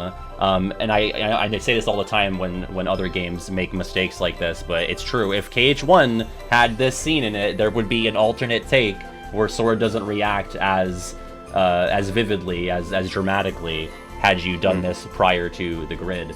And so Xemnas, I have to imagine in this moment, feels like chopped liver because he's like, we just talked like 2 hours ago. What the fuck? Exactly, and that's how I responded in the video, is what the fuck. So that's really dumb, and it's not so much dumb on Sora, because if this was the first time that he saw Xemnas in this game, that would be a justified response, because like, how? I literally killed Xemnas with a key beam back in the world of nothingness, so like, what the fuck's going on? It's just more so failing on I guess the scenario writers or whoever's in charge of, you know, when scenes play. So that's not great. That goes up against the Aerith line, who we kind of already took the piss out of that one. I could be convinced either way on this as well. I think they're both pretty bad. Do you know how Sora reacts to Xemnas in the grid offhand? I don't, but I'll pull it up. The memory and heart are tightly linked. Xemnas! So it's definitely more muted of a response or a reaction. He just goes, Xemnas? So like, that would be more fitting for the world that you're supposed to go to second. So they really, the reaction should just be swapped. I think, again, because it's Dream Drop Sora, the line reading also is kind of like wonky there. Yeah. Like, this is impossible. He like rips that out really fast. Like, this is impossible. Like, that's like kind of off-brand for Kingdom Hearts, because I feel like a lot of the time they extend the but this one, I mean, it probably was just like to match the cutscene, but like, I don't know, that a little bit weird, and just like the cadence, of course. What I'm getting to is kind of strange of the whole thing because it is in that game. However, this has to be. It doesn't matter. This is great. Everything's together again. It's the most undeserved exclamation point in the history of dialogue. You're right, because I made sure when I looked at the subtitles to transcribe it exactly, and it is an exclamation point. And I was like, wow, that is so unearned. I think both of these are really fucking bad, though. Yeah, they're both really bad. These both could have gone fairly far for me, but I just think that like the "It Doesn't Matter" is like so iconic because of how iconically bad that whole voice performance is, because that's not the last time we're gonna see her on this list. Yeah, much like how I have a notes section next to the DDD Sora quotes that just says DDD Sora as the justification for Aerith. In KH2, I have KH2 Aerith as the justification. So, bit of a trend there. Alright, moving on to a 2 versus 15. We have Riku, Replica, and Recom, but you and your messed up memories are always in the way, Sora. You're not the one who's meant to protect Naminé. It's supposed to be me! But you and your messed up memories are always in the way. Sora! I think potentially the worst line reading, or the most like misdirected line reading in the series. Definitely in I think you're right. But potentially the series. I think you're right. That's, to quote Sora, I think you're right. Yep. Going up against the response to a previous quote on the bracket, that's nuts, from Dream Drop Sora. Me? I'm already half Xehanort. That's nuts! You know what I just realized about that scene? Yeah. There's not one, but 2 dramatic zoom-ins on Ziggy. Oh, is there? Yeah, I think, right? Can we see that one more time? Yeah, let me pull that up. Me? I'm already half Xehanort. 2! Oh, right. So you mean like in that one line reading, they zoom in once and they go in even further, yeah. Yes. Yeah, you're right. I never really... That's so over the top. Yeah, we gotta get that eye in there. You gotta see how yellow it is, yeah. Okay, so anyway. That's nuts is fine. Yeah, it's fine. Like, it's really... That's nuts? It's really dumb. Like, it's an underreaction, I suppose, but it's also kind of realistic. Like, if it were me, I'd say, like, that's fucking crazy. Like, that you're gonna have Xehanort. Like, wow, that's insane. That's nuts is, you know, DD Sora's way of expressing that same thought. It's just kind of funny. It's another thing where I have it on my soundboard, so maybe I'm sort of numb to it. I don't hate it, especially when it's up against, like we said, really bad line reading. For anybody with ears, you know that should be, you and your messed up memories are always in the way, Sora. I don't know how this slips by. It's just so awkward. You and your messed up memories are always in the way, period. Sora! Like, it's just, it's bad. I think it's a really easy advance for that. It's too bad because the line before, he, like, is slaying the scene. Yeah, he's crushing it. Off. Yeah. And then, wow, is that just... Want to fall off. Some of the worst, yeah. If not the worst line reading or direction of a line being read, it's got to be in the top, like, 3. Yeah, I mean, it's easy. always stood out. Like I can not remember my, like, first interaction with a lot of these things, But this one, I could kind of like distinctly remember being like, that doesn't fit, right? Yeah. Like that, there's a comma there, not a period. So that one actually like does strike me as like, yeah, first time through, I knew something was wrong from the start. Yeah, clearly it's that one for sure. Okay. We have a 1 in 16 here, and it's another bad line reading, a pretty notorious one. Probably the worst in KH1. Might be up there with the Riku replica one. This is Aerith with Too Many Worlds. He recorded all of his findings in a very detailed report. Gosh, can we see it? Its pages are scattered everywhere. Scattered? Too many worlds. So that's a classic. We'll get to that. Yeah. This is up against something that I love, but again was requested by several people. Vexen and Recom. I'm a scientist. Experiments are what I do. Yes. It's just an excuse, so you can carry out your little experiments, that's all. I'm a scientist. Experiments are what I do. Yes. Come on, that's so fun. Like that's maybe, so good. Maybe it's like overwritten. Like it might be have like a case of the Strelitziitis where it's like, here's my thing. I'm all about science and experiments. But Larxene kind of already set that up for him. So like I guess that's why people have this, because it's like, oh, we're like over explaining what Vexen's deal is. But it's so enamored. Much different though. It's so different, and I agree. He's a blowhard. Like, of course he would be dropping his... Okay, he's the kind of motherfucker where if you, like, email him about, like, oh, you know, when is this assignment due? And you said, like, Mr. Vexen, the first line of his response would be, it's Dr. Vexen, It's Dr. Vexen, actually, and it's in the syllabus, so I'll direct you to that. Yeah, right. Like, he's a super blowhard. Yeah. And, he also has like a little bit of an unconventional speaking way. So the fact, like if anybody was gonna jump on the line reading of this one, okay, it's different than the Riku replica one because we're really given no indication that the Riku replica has like this weird way of speaking, but Vexen does. Yeah. So the yes kind of being apart from the rest of the line, even though it's only separated from a comma, not only is it not as bad as that other one, like as far as spacing or just like the pace of the reading, but it also like is kind of in line with just how the character speaks. Like that could have been an actual creative choice. The Sora one is not, or the Riku replica line of where he says Sora is not. But this like actually could have been something in the booth. You're like, I'm gonna give this a little bit more flair because like I'm extra, I'm a blowhard. This is what I'm gonna do with this line, and it happens to like match the original recording's pace too. So yeah, I mean, I think that's just like a great line. Honestly, like if this was a fucking bracket of the 64 best lines or like, you know, something kind of similar to that, I would be like, yeah, this is not out of place. Like this is fine. I love that fucking yes. Experiments are what I do. Yes. He's so excited for science. It goes up against, again, a very notorious awkward line reading.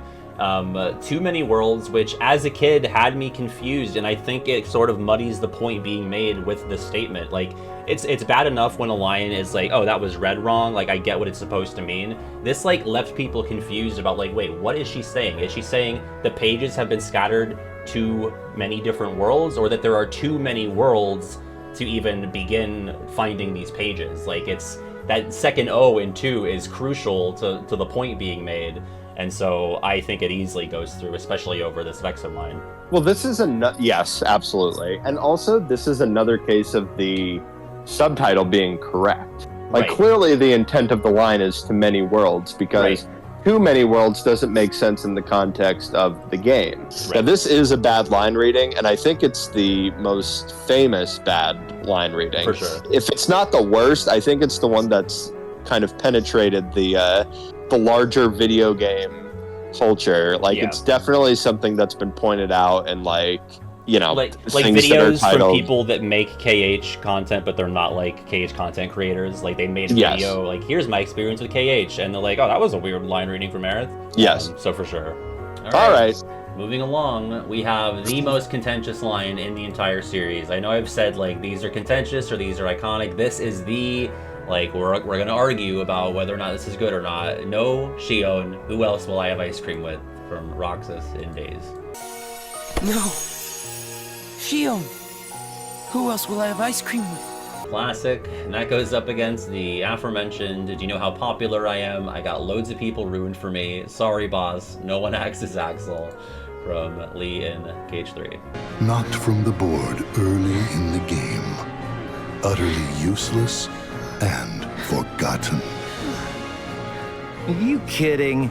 Do you know how popular I am? I got loads of people rooting for me. Sorry, boss.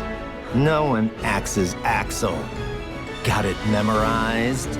Okay, so we've talked about both of these lines, you know, in our past. I think you and I have probably dissected the ice cream line, if not on the main channel, then certainly on Twitch. And I've, you know, made my stance on it clear for years now, but I understand the interpretation of the line as like Roxas and Shion and Axel to an extent understand friendship as sitting together at the clock tower and having ice cream. Like, that is emblematic of the, you know, friendship experience. I always took umbrage with how it's the last thing that Roxas says to Shion, and the way that it's an I statement, where it's like Roxas is more so concerned about what's gonna happen to me now that my ice cream buddy is gone. Like, if you could just like switch the pronouns around, or like just change the order in which the words are said, it wouldn't hit my ears so harshly in a way that it feels tone deaf. Obviously, this is something that a lot of people took issue with. It's another line that has, you know, extended past the boundaries of the fandom, where it's something that people mock. So like, I get both sides of the argument on the ice cream line. I still don't love it. I understand it. I just wish it was changed a bit. You're an avid ice cream line defender, so yeah. Yeah, I mean, I've put this on the record, off the record. It's everywhere now. Everybody's talking about it. Everybody is talking about how, I'm a big ice cream line defender. That is true. That's accurate. I understand it's very Roxas-centered there with the I. We don't really love that, but also can we give a little bit of wiggle room, because Roxas is like 1 year old. Like, he's still a little baby who like doesn't really understand emotions and you know what to say as like your best friend is dying in front of you. Also, could we just like kind of talk about how when people die in the real world, like your last line to them is not always so poignant. Like, even if you're in the room while it's happening, there's a lot of times where like you're not really able to like grapple with that moment. Like, Roxas has never seen somebody die before. He's never like cared about somebody who's died before. So it's like, wow, what a fucking swell. I don't even know what to make sense of this. I don't know, ice cream? I don't know. Like, you kind of like spit something out. But beyond that, Roxas, especially in that trio, understands friendship. I don't even think it's a symbolic thing. I think he puts as a 1-for-1 friendship and like eating ice cream on the clock tower. Like, I don't think he makes any any separation there. I think he like thinks that those are the same exact thing. Right. So he says, you know, who else will I have ice cream with? Just basically is, who else will I be friends with? Right. Which is more touching and less like superficial sounding. I agree. But yeah, and I think though, like, if that was the line, that would be less memorable. It would still be an I. Well, for whatever reason, it would be, wherever you stand on this, it certainly would be less memorable if that was the last line. It would still be an I statement, but I don't take as much of an issue with that part of it.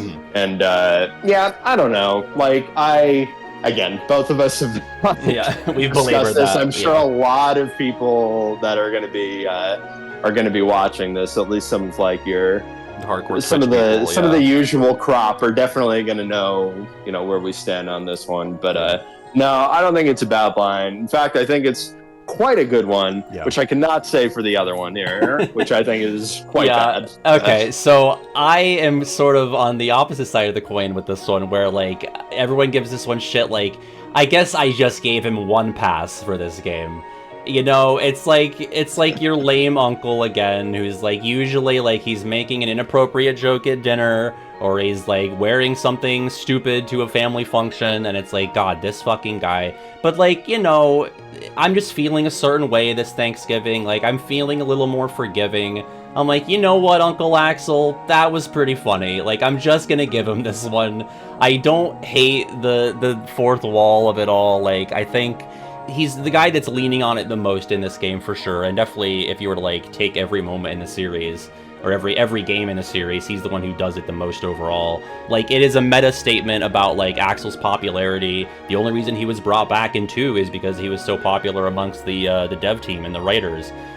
So he literally has loads of people rooting for him out there in, you know, the real world.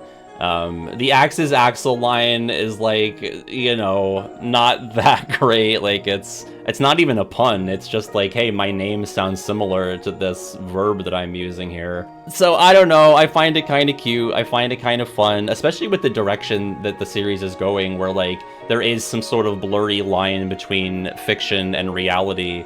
I doubt it's really playing into that. Like, I doubt it's a cognizant choice of like, hey, you know, Sora is going to be in Quadratum, and we're exploring like how fiction is consumed by real life people and the relationship between consumers and fiction. Like, I don't know if that's like some foreshadowing to that. I doubt it, but it's the one fourth wall thing from Axel where I'm like, it's kind of cute, but I know that you hate it, and I'm willing to advance it. All right, listen. Yeah. Let me just say. When it first appeared in KH3, it was like, oh my god, like they really just did the thing. They just like spoke right to the audience. Yeah. But what if I told you that it's kind of like the less insightful version of "It's time to move on, boy"? Like, I totally agree. I totally agree that it's the less insightful version of that. Like, if there was only one moment of speaking to the audience, I know which one that I would clearly take. Like, there's one really great moment of that, and I think that like that's the game's gimme, basically. Yeah, I like agree. you could have that one because it's epic. Like, I don't know. I feel like every single piece of this line is kind of like, it goes overboard each time. Yeah. Like, do you know how popular I am? Okay, fine, you could have that one. Yeah. Like, okay, to go back to the Thanksgiving example, okay, Uncle Axel, that's funny. If he got one, that'd be fine. He fucking drops 4 in this one thing. Yeah, you're like, you've encouraged him too much. Okay, that's fun. Like, I got loads of people rooting for me. Okay, we got you. Sorry, boss. Got it. No one acts as Axel. Dude, okay, shut the fuck up. Shut like, the fuck up. lost. Pass the potatoes, you dumb fuck. Yeah, you're right. It's like, oh, I shouldn't have laughed at the first one because now he feels encouraged and emboldened to keep going. Yeah. Because I know when he said, you know how popular I am, in my room when I'm playing it, I pop off. I'm like, oh, that's funny. And it's like he heard me and he was like, oh, you like that? Okay, well, listen, get a load of this one. I got loads of people rooting for me. It's like, all right, now I feel bad that I gave you the feedback that you so desperately wanted. So, yeah, you've sold me on it. All that being said, one last thing on this line. Yeah. Any reference to like a sarcastic, sorry, boss, I love that. Yeah, I like that. I like that a lot. In either the context of like, I'm a laborer under a like authority figure. Oh, right. Okay, sorry, boss. Sure, boss. Yeah. Or like the very the very juvenile, like, oh, okay, I see you, boss. Like something like that, but just turning it into, yeah, sorry, boss, my bad. Right. That type of nonchalance of it. Yeah. That's definitely the best of the 4 sentences in that. For sure. Okay. And now, I'm not having the ice cream line move along. I know to some people, like, this should have been a 1 seed. It should have been the easiest W of all time. But I think there's been some, introduced nuance to the line as the years have gone on since 2009. I seeded it as an 8, as, like, a dead in the middle. Like, there's people who really love this and people who really hate it. So I put it in the middle. It's dying in round 1. I'm sorry about it, but this Axis Axel line is a tough matchup. Great seeding choice on the ice cream line. An 8 seed is the appropriate one. Right. All right, next up we have another one that's really gotten outside the fandom. Say, fellas, did somebody mention the door to darkness, Mickey and KH2? That still leaves the password. Say, fellas, did somebody mention the door to darkness? So that is completed, of course, not just by the question mark in that sentence, but the shot of Mickey in his fuck-ass coat standing in the doorway with Walking on Dante beginning. That really is the ribbon on top of it all. Coincidentally, this is going up against another Mickey quote from KH3 when he's fighting the replicas. We are, all of us, together. We are all of us together! Okay, so I understand. Yeah, you go. May I start here? Because Yeah, I think sure. that this might be the easiest one on this whole bracket so far. Yeah. I think it is by far We Are All of Us Together. So I think I agree. I understand grammatically, right? When you see this written out, it technically makes sense. You have these M dashes or whatever between all of us on either side of it. We are dash all of us together. But it fails without the subtitles. Without seeing how it's presented grammatically, it sounds like absolute nonsense. Like, we are all of us together is slop without the absolute perfect, nailed the landing spacing out on how those words are delivered. So I get what he's saying, we are, and let me just emphasize, all of us, even not just me and Sora here, but every single person wrapped up in this fight, all of us are here together as one in this moment. But it's just the way that it comes out, and it just sounds silly. So I'm inclined to say that's the worst line, but why don't we talk about the Door to Darkness moment? So something that I really like about Kingdom Hearts, just probably the 900,942nd favorite thing about Kingdom Hearts Right. is there's a couple moments where they start sentences with say Kyrie. Yeah, like an old-timey... It's very Dr. Seuss to me. Right, say there. You want to go down to the mall shop? Yeah, I've got an idea. Yeah. So in addition to stupid noises, another one of my favorite little bits of humor is when somebody says something in the modern era that's super old timey. So Right. starting a sentence say fellas. Yeah, that's totally... that gets me, yeah. That means a lot to me. So for just the representation of something that really tickles me, I'm gonna move that one aside because that's sacred to me. Yeah. As far as the Door to Darkness stuff, I don't know. Yeah, it's the same type of thing, kind of, as they'll pay for this. Exactly. It's the super serious energy of Mickey Mouse in this game. Yeah. Whereas the other one, I just think is the corniest fucking shit of all time. Yeah. It's not even adorable. I think if you pack all of the cringe of Cage to Atlantica into a single thing, into a single line, Yeah. you have We Are All of Us Together. Yeah. In the moment of Remind, I was okay, I'm just gonna have to block that out because I'm enjoying Everything else all is of awesome. this. Yeah. Yeah, I just it's not something that I like, that I think is just peak fucking corny. And I mean the Say Fellas thing I think is fun. So Yeah, it's fun, and again, just like they'll pay for this, the line's not bad. It's just the fact that, it's the first time. Is it the first time we see Mickey in the coat? Or do you see him in Twilight Town earlier? I can't really remember. Yeah, you see him but this is the first time that he really starts interacting with the party though. Right. Because he kind of says shh in Twilight Town, and then he gets the last line in KH1. So it's a pants shitting moment when he really pops up and says a line on the ground, not doing anything fantastic. He's just a character now. It's badass, dude. I fucking love the Door to Darkness line. Okay. Yeah, I mean, and is the part that people are making fun of? I mean, it could be a synthesis of the two, but is it the fact that Mickey is saying in his little mouse voice, Door to Darkness, or is it that we pan to him in the coat looking like an edgelord, or is it both? It's probably both, right?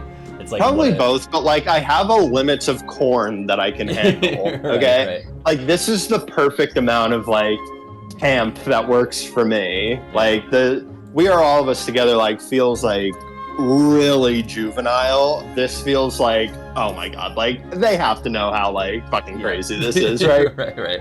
This one has self-awareness, and the other one I feel doesn't. They probably thought that they did something really inspirational with We Are All of Us Together, and they didn't. And on the Say Fellas line, I think they knew exactly what they were doing. I want to dispel this notion that Mickey didn't know what he was doing. Yeah, he knew exactly what he was doing. Yeah, you know what? I do have a fondness or a slight affinity for We Are All of Us Together, because my patron sent me a birthday card 2 years ago, and at the bottom it says, "We are all of us together, wishing you a happy birthday." Okay, well, that's beautiful. I love that. Yeah. I like how they turned something so vile into something really, heartfelt and kind. That brings a tear to the eye. Yeah. Yeah, that's great. Okay, so I Before we love move that on. for you. Yeah. I love that for you and the gang. But in Kingdom Hearts, though, not so good. So we're advancing We Are All of Us Together, but I do want to play. I just want to hear Leon say the word password again in the Door to Darkness scene. That still leaves the password. That still leaves the password. What the fuck is he talking about? Should that should have been on the bracket? I want to hear it one more time. Yeah. That still leaves the password. The password. I don't know. We taking it to the Bailey, but. I think you are taking it to the Bailey, and I was just going to say, do you think we should introduce the people to taking it to the Bailey? Because I feel like that influences a few of these things. Yeah, I mean, that's not something I've referenced on the main channel, but so there's this line, I'll play it right now. The king's in the Bailey. You better head over there.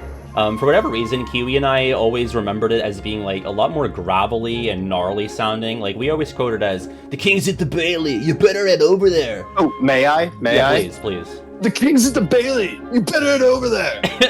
So like we've really flanderized the line to a point where it's like indistinguishable from or rather it's completely divorced from the original. So anytime we say, "Oh, we've taken that to the Bailey," we're sort of referencing the idea that like we've corrupted this line beyond its maybe slight eccentricities that are present in the delivery.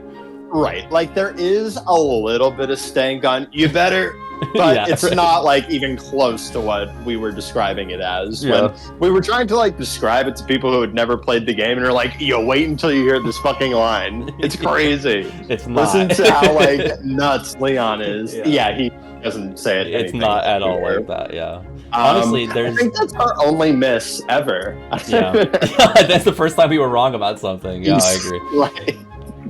There's a line further down the list that is something that I have mentally taken to the Bailey and I was mistaken on, and I'll comment on that when we get there. We are moving on to the 4 versus 13, Data Sora and Recoded. Mickey, it's Riku, they put bugs in him. Sora, tell me what's going on. Mickey, it's Riku. They put bugs in him. What? I have heard that so many times. Again, it's a button on my stream deck. I play it pretty regularly on Twitch. And, I mean, it is so funny to get that "what?" right after from Mickey. It's so fucking funny. Okay, so there's that. That's going up against our only, like, in the field dialogue quote, which is Donald from KH3. This might be a good spot to find some ingredients. This might be a good spot to find some ingredients. That line gets longer and longer every time you hear it, I think. I think I wasn't as hard on the ingredients line as a lot of people were in like the immediate aftermath of KH3 coming out. It sure would have been great to have a toggle to turn off the lucky emblem or ingredient hints. I think this one sticks out the most because Donald is like chugging through this. Like it is just, I feel like he is physically pained for each word in this sentence. And so every time it comes up, it's like, oh, here we fucking go again. We gotta sit through this for what feels like 5 minutes. Can we talk a little bit about just like the fact that the KH3 has like the field interactions? It's great.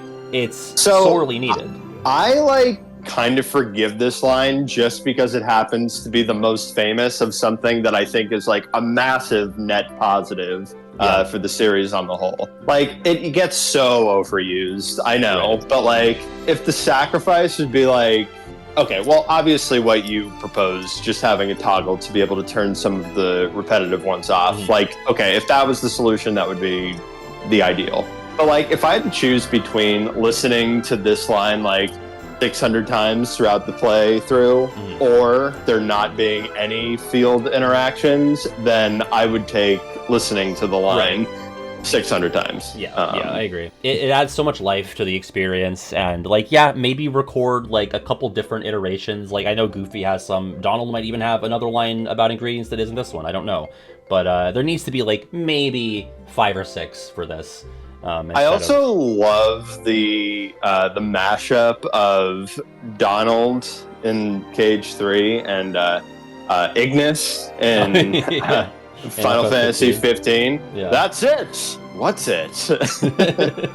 Yeah, I've come up with a new recipe. They're cut from the same cloth, those two. They are. So I really, I don't know. I think that this is just good fun. I think it's just good fun. I don't hate the ingredients line. It's like a good top 40 song that it just feels less good because it's got overplay on the radio.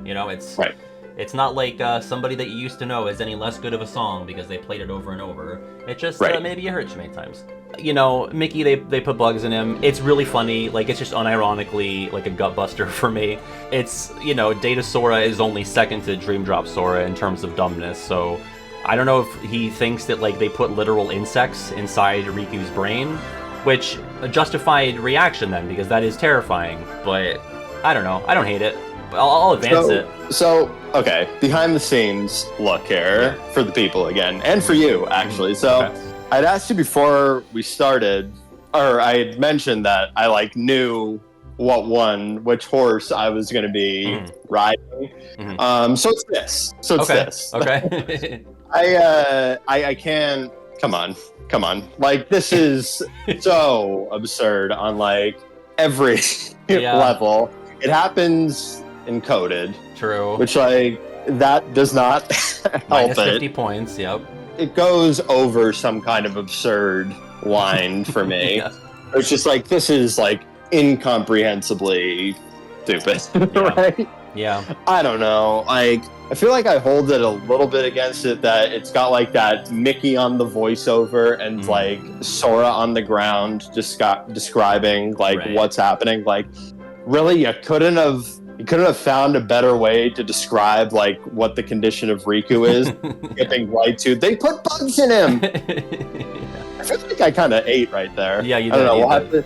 We'll have to see how that sounds on the way back. But anyway, now is it fucking hilarious? It absolutely is. It absolutely is. I feel like some of the way that we've been talking about some of these other quotes, I may have changed my mind, and if I'm going to be fighting till the end for this, just because we're giving some credit to just really stupid shit that makes us laugh. The Reach of Darkness line is kind of similar to this one. I thought that I'd really be banging the drum for that one to go really far, and I feel very similarly to this one. It's really dumb, but it somehow ends up being charming or something. Right, it brings us joy. That's all it is that there are other lines here where we're oh, that's really annoying, or that's dumb, or that was delivered poorly. But this is okay, it's silly, but it makes me happy, which I can't say for a lot of these other ones. So I will advance it because I do think it's a worse line than the ingredients one. But I would struggle to say it's the worst thing here because of how happy it makes me.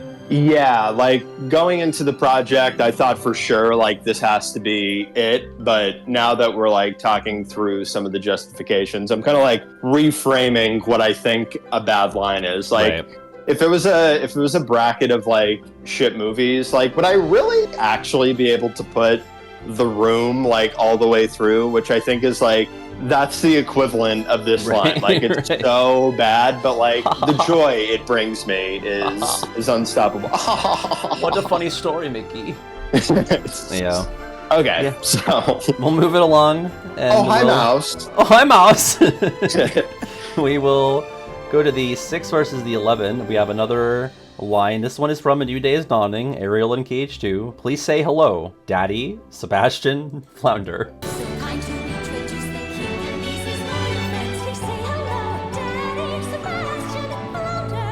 Okay, so that goes up against our 11 seed, Pence and KH2. Oh no, they're gone. Are gone. Oh no, they're gone. Are gone.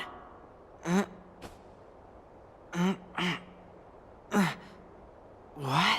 Okay, so I think the problem with the Pence line is that this is what, the first actual scene? Yeah, it's the first scene of the gang. in Twilight Town. And so I'm playing KH2 for the first time, and I've played 1, I've played Chain of Memories, I'm ready to continue on the plot that we've established and get back to Sora and all of this. And I am a Twilight Town prologue defender. It's one of the best parts of KH2, and some of the most compelling stuff in the series, I would say. But as a kid, when we have Pence here, he can't get this word out, and like this is what we're dealing with.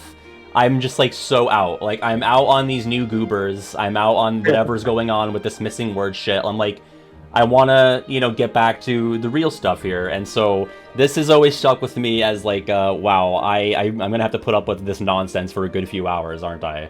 And I think it's really funny that Pence is like choking afterwards. Like he's like massaging his throat for like a good 5 seconds after this line. Like that just kind of adds to it for me. And this goes up against your favorite song in the world, New Day is Dawning. How do you feel about this line? I do love A New Day is Dawning. Don't love this though. Don't love this. Yeah. I know it makes sense, but I really fucking hate the use of daddy. Yeah, absolutely. I mean, Ariel says it a lot. Like, that's basically exclusively how she refers to King Turian. Yeah. It's never dad or father. It's always daddy. I know that's like her thing. I just happen not to like it. Yeah, that's totally. I can't totally really go much rights. deeper than that. But I want to actually focus on the other one though. Sure. The oh no, they're gone. Our table, it's gone. Broken. Yeah. Our table, it's broken. Oh no! Our table! It's broken! Okay.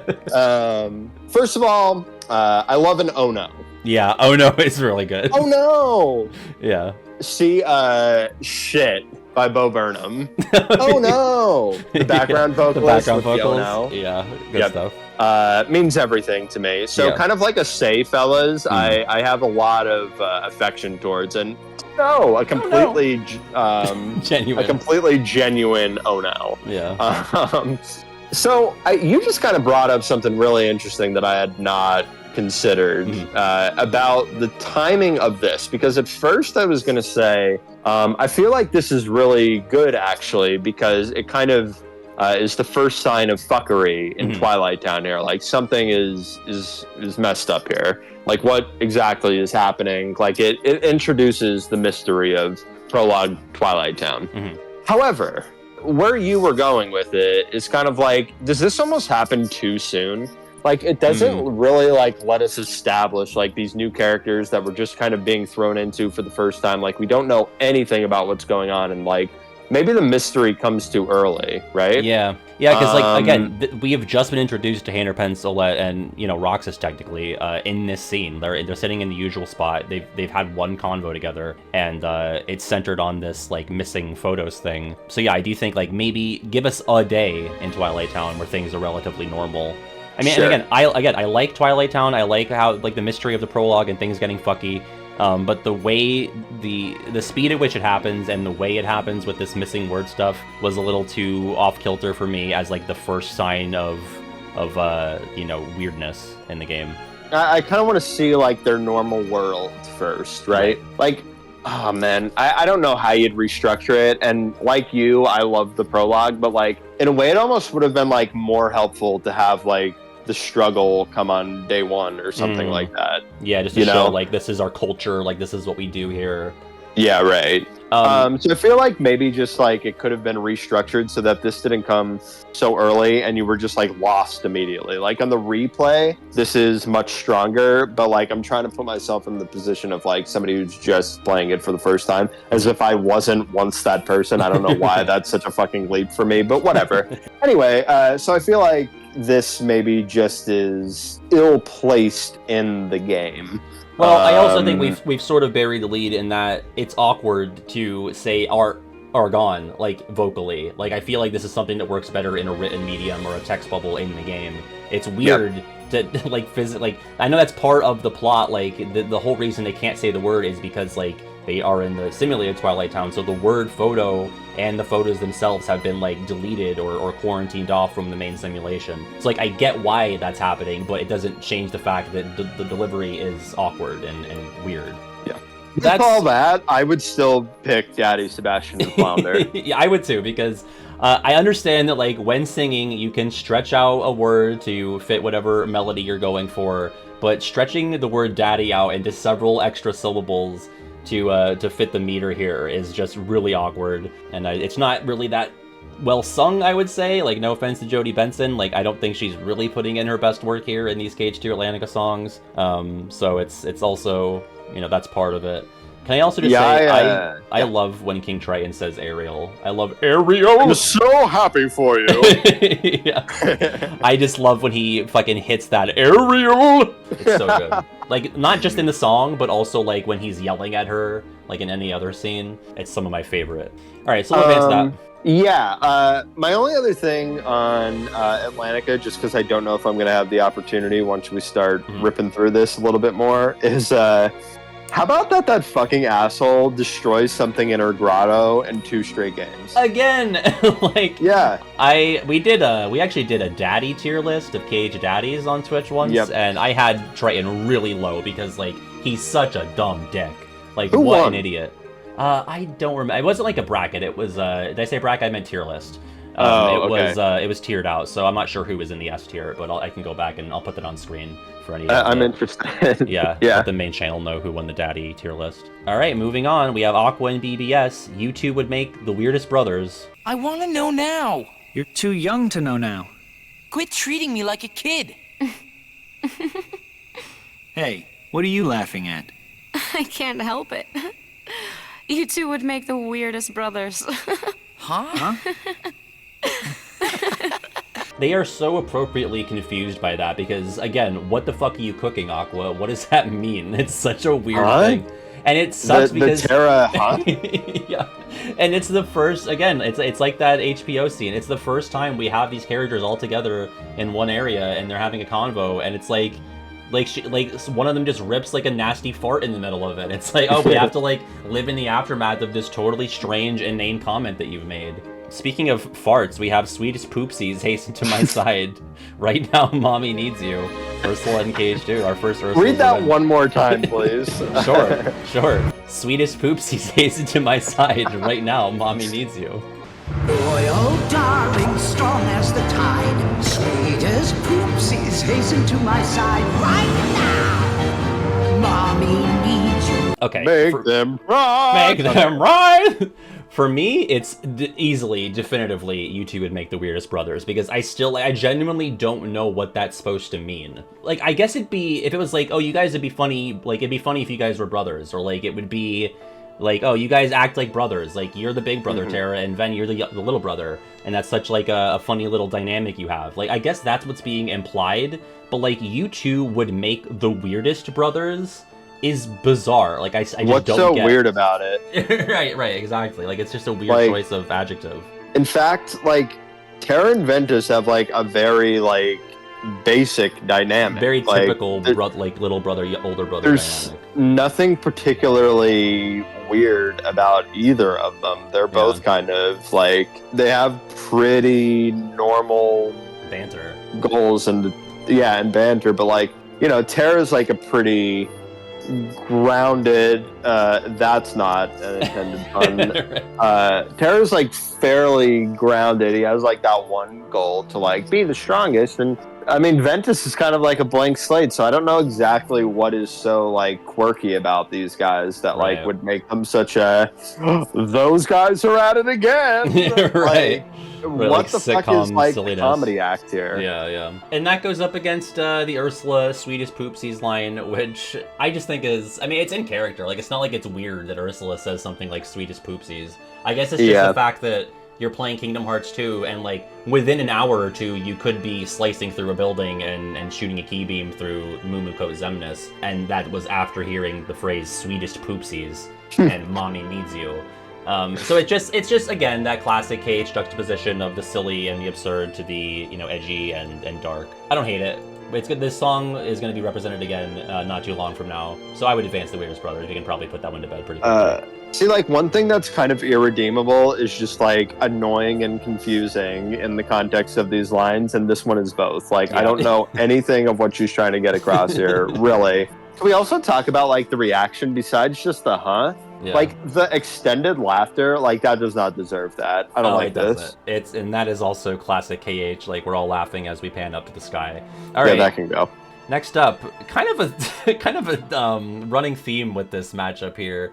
We have 2 KH1 quotes. From Sora, we have Kairi's inside me. It has been there all along. Kairi's heart rests within you.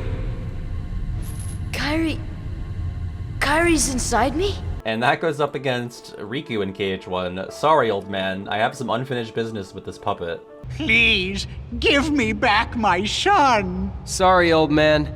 I have some unfinished business with this puppet. Okay, so there are undertones to both of these phrases that I think are the reason why they're appearing on the bracket here. Because, you know, divorced from that that darker context, I suppose, they're pretty innocuous. Riku is saying, "Hey, I gotta take this puppet. I'm not done with this puppet." And Kairi, people being inside of each other is something that happens a lot in KH without any other sort of implications, but I believe this is the first time that it's phrased in the way that it is here with Sora in the pivotal moment where Ansem reveals himself. So I don't think either of these lines are bad per se, it's just like the snicker that comes along with it if you're, you know, playing this at an age where you could twist these lines to mean something else. I never personally, like, when I first played the game, I was too young to, like, you know, get what any other potential reading you could derive out of those. I don't think the Kairi's inside me line is frankly that, like, inappropriate sounding, because we've just set up, you know, through Ansem's line that this is something that can happen in the series. Like, characters can be inside others, and by that we mean, like, their hearts are inhabiting someone else's body. So I don't know. I think sorry, old man, I have some unfinished business with this puppet is, like, so sinister sounding. But I really don't know if I could venture to say that one is, like, so much worse than the other. Do you have a take on that? Okay, so I think, like, this one, I have a pretty easy choice for, like, what the line that should move ahead. So I guess, like, worse by the nature of the experiment we're doing here. Not the experiment, that's a different guy. Right, or the experiments that Vexen does, yes. Yes, yes. A city. Gotta work that in. Oh, yeah. Always. The Kairi's inside me line, like, I don't think that that's, like, ever really resonated on a humorous level for me the way it has for, like, a lot of other people. So, like, when that comes up in KH1, like, I've never really, like, got what's so amusing about it. Like, okay, I'm not, like, naive. I know what, like, kind of the undertone is there, but, like, I don't really know if, like, I've ever really read it that way. And, like, I don't know exactly how people come to, like, some kind of deep conclusion on it. I don't know. It's not really, like, tickled me like that. Like, it's never really done a whole lot for me in the humor department. Yeah, it's not something that I would have put on here, but it showed up a lot from people, so I see it fairly highly. Yeah. So it's here to represent that. I'm fine with moving the puppet line forward. Yeah, because I think that is, like, so funny. I think that is one of those lines that's, like, so bad it's good. And on that one, I do see the the humor and the undertone on that one. Like, that one I think is fucking hilarious. And that he says it to Geppetto is like, oh my god, like, he needs to die. Yeah. No. Sorry, old man. You little shit. Little shit. Asshole. Respect your elders. Yeah, he's being a pain in the ass. I think that one's fine to move on. I think it's really funny and bad. We go to, actually, this is a quote from the same scene, but first you must give the princess back her heart, from Riku Ansem in that same KH1 scene. Whoever you are, let Riku go! Give him back his heart! But first, you must give the princess back her heart. So that's another bad line reading, not directed entirely properly. It's like, I included the first line here because Sora says, let Riku go, give him back his heart. And so the next line should be, but first you must give the princess back her heart. But the way that it's read doesn't hit the ear quite right. And that goes up against another KH1 quote from Sora, Tarzan go, Sora go go. Tarzan, go. And I'm Sora. Tarzan go, Sora go. So this was one that was submitted a couple of times, and here's the thing. If this was Dream Drop Sora, I'd have this at like a 2 seed, and I would absolutely push it through. But again, the delivery is different, and it's kind of charming. It also gives like, you know, like when you see like an annoying person trying to speak English to someone who doesn't speak English, and so they slow themselves down and they talk louder and slower, hoping that will somehow make it easier for the other person to understand. Like, Sora's giving a bit of that, which is kind of cringe. Like, the line is just kind of like silly cringiness, but I don't hate it, and maybe I'm a hypocrite because if it was Dream Drop Sora, I would absolutely hate it, but the delivery would be worse. Whereas the line reading from Riku Ansem here it's such a pivotal moment, and it really stilts the scene from that point on, and I'm like, wait, am I misunderstanding? Like, it just never sat right when I first heard it or in my subsequent playthroughs, so I would pretty easily advance that.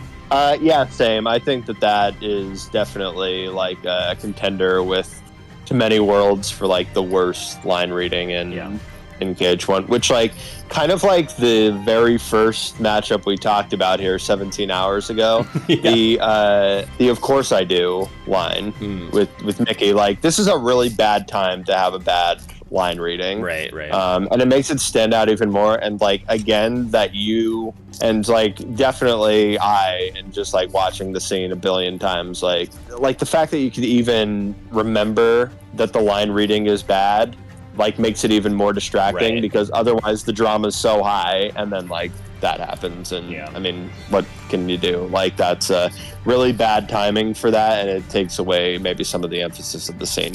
Though the scene is still elite, it's still elite, but like, it's a little thing that, you know, is kind of like grinding in that very specific moment of like high drama, and you've got that going on. I don't know.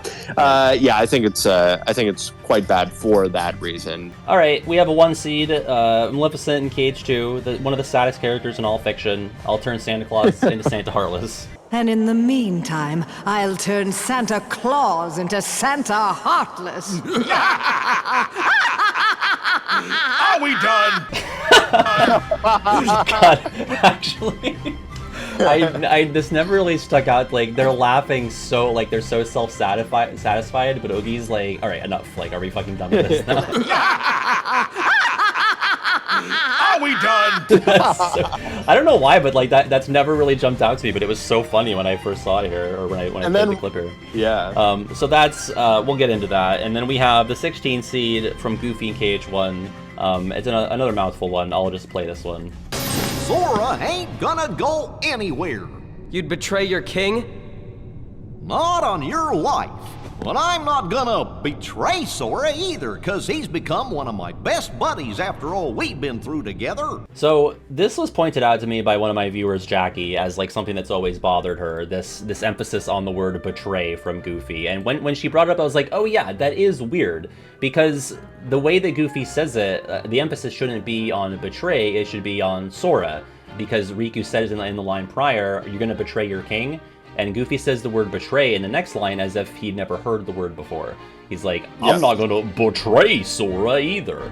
So it's weird. It hits my ears weird, like those previous KH1 line readings. But I've had other people say that, like, why is this here? Like, it makes sense. I don't get why this is on the bracket. It's like Goofy is throwing back in Riku's face, like, even the mere concept that he would betray Sora, and so that's why he emphasizes the word, like, betray is such a ridiculous thing to propose right now, that I'm like emphasizing that to show how silly and stupid you're being. But I don't think that's what's happening. I think Bill Farmer read the line incorrectly. I think it's not great. That's why I put it as 16, because there's like debate over whether or not this is actually a bad line reading. I'm with Jackie on this one. I feel like it is just, and with you, I think, right? Like, that this is just a bad line reading, and that it should be, if just to make sure we're speaking the same language here, I'm not going to betray Sora either. Exactly. Yep. Okay. Yeah. So, I think this actually is like on the same tier, or maybe just a notch below some of those other really bad KH1 line readings that we've been talking about. And like, again, I think that is in the same level. And another pivotal moment for this to be happening, where we kinda shit the bed on the line reading there. Like, how can we possibly not move on Santa Heartless, though? Exactly. It's so sad and pathetic. Like, to see how far she has fallen, to be like this B plot of a Saturday morning cartoon. Like, she's not even like the main plot here. She's just like off to the side doing her ridiculous fuck shit plot. It's so bad. Does Maleficent, like, here's the thing. If Maleficent knows what Santa Claus is and, like, what that entails, like, the plan's not that bad. If she understands that Santa is a being who, like, traverses worlds and, in the Kingdom Hearts context, universes, basically, to deliver presents to children, that would be like sending a Heartless into all of the chimneys across the universe to create more Heartless.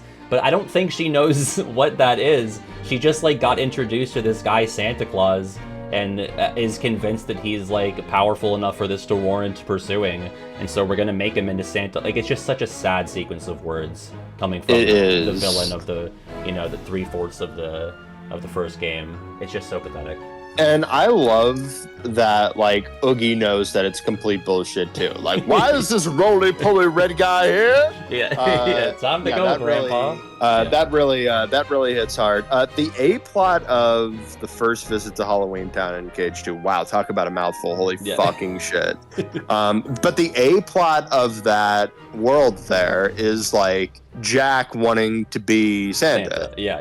And then, like, the fucking B plot is, like, the one that has, like, the main villain from the previous game. Like, that's so fucking pathetic. It's so sad. Like, Jack Skellington wants to cosplay as Santa Claus, and, like, you can't even be more important than that. Right. It's really bad. Yeah, and again, like, just further emphasizing, like, how pointless she is, one of her underlings from the previous game is now, like, are you gonna fuck off at any point? like, I'm good, actually. Is there a point in the following few minutes in which you fuck off? Because that would be great for me in my day. Yeah, it's just, like, such a bad look for Maleficent, and I adore it because, you know, she's annoying. Like, if she just said, I'll turn Santa Claus into a Heartless, like, nobody would care. Nobody would give a shit. Yeah, but, like, she thinks it's a joke. Like, she thinks she did something there, but, like, it's not a pun. You just replaced half of his name with the word Heartless. It's just such a nothing. They react so strongly to it. Logie is like, okay, that's enough. It's not that funny. Like, let's stop laughing. I feel like it'd be better if it was, I'll turn Santa Claus into Heartless Claus, right? Yeah, that would be better. It absolutely would be better. She not fucking much better. sucks. She blew it. All right, fuck her. All right, moving next. on. We have the 8 versus 9, Donald in KH2. Ugh. But nobody could defeat Riku. Fucking reading, God. He said he defeated Riku. Who said that? That guy in the black coat. But nobody can defeat Riku. Okay, and that goes up against from Riku in Recom, Darkness. It's the smell of darkness. Another sniffer. Something smells funny. What's that scent? It's so familiar. Darkness.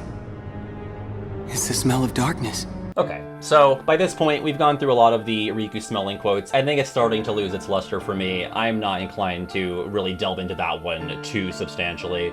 But nobody could defeat Riku is so absurd, because Donald has defeated Riku. Like, he's been part of a group, a party that defeated Riku not one game prior, or I guess technically two, but you know. So, like, I don't know if Donald is saying this in a sort of, like, way to cheer up Sora, to make him feel better and more confident in Riku's abilities, because, you know, Donald has a past of doing that. It's like when Sora's like, oh, you'll take me to find your friends? And Donald's like, yeah, absolutely. And then he says to Goofy, I don't fucking know, who knows? We need to get him to come with us. Like, he might just be bullshitting Sora, like, for the sake of his own sanity and happiness. So I just think it's silly that, like, Riku is very much defeatable. He's been defeated by several people, including Donald. So it's just including kind of everybody in the scene. right. Sora, Donald, Roxas, and Goofy. Donald, Goofy, and Sora have all beat that ass before. Yeah, exactly. So or been a part of a group that beat that ass. So right. Okay, I got a little beef with you. Sure. Yeah. All right. So, I don't want to hear you talk about how this line is so absurd when you picked Riku to win the character battle bracket. Okay, alright, no.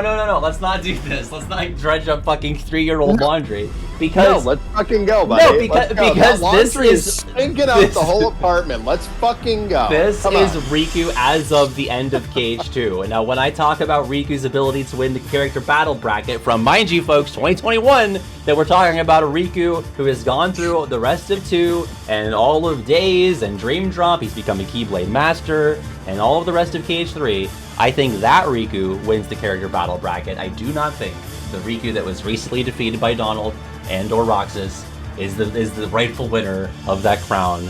That is my defense. And now you go.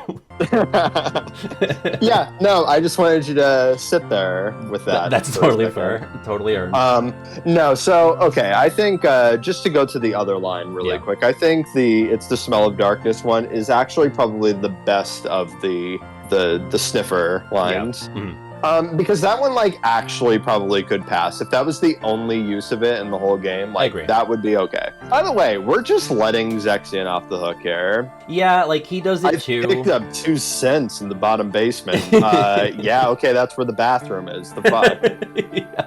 Yeah, he kind of got off easy on this. I think it's just always sillier when Riku does it. So that's why he got the representation here. But that's a fair point. That Zexion just like, where did he pick up the skill, right? Right. Also, how about when Marluxia dies and Riku's just like, well, that's 1 cent gone. Yeah. Wow, and that one really stung. That's one smelly fuck taken out, yeah. Yeah. Right. Okay, but it's nobody could defeat Riku. Yeah, I think that's big time trash. And I'm like almost actively pissed off that even gets said because I think it's like so absurd. Like, no shade, but like there's no fucking way. There's just no fucking way. I know what you're saying. I'm mostly just fucking with you about the character battle bracket, but also there's no fucking way. All right. Next up, we have a 5 versus 12. Another kind of an underrated battle line reading that was brought to my attention as I was going through Days for some older projects. From Axel and Days, I just remembered, did you know you should be checking your ice cream sticks? I just remembered. Did you know you should be checking your ice cream sticks? Really? Okay, I'll get into that. And that's going up against Hero from KH3. It's not the sum of our parts, it's the sum of our hearts. It's not the sum of our parts. It's the sum of our hearts. Yeah! Oh boy, so that's kind of like in the same family tree as we are all of us together. Like, that's really hard to stomach. Even knowing what KH is and what it entails when you pop the disc in, it's like, god damn, that is vomitous. Like, that is tough. So, I don't want to take this to the Bailey. Yeah. And I think the choice is that some of our parts, some of our hearts one. But I just want to say about the ice cream sticks lines, I don't want to take this to the Bailey. Yeah.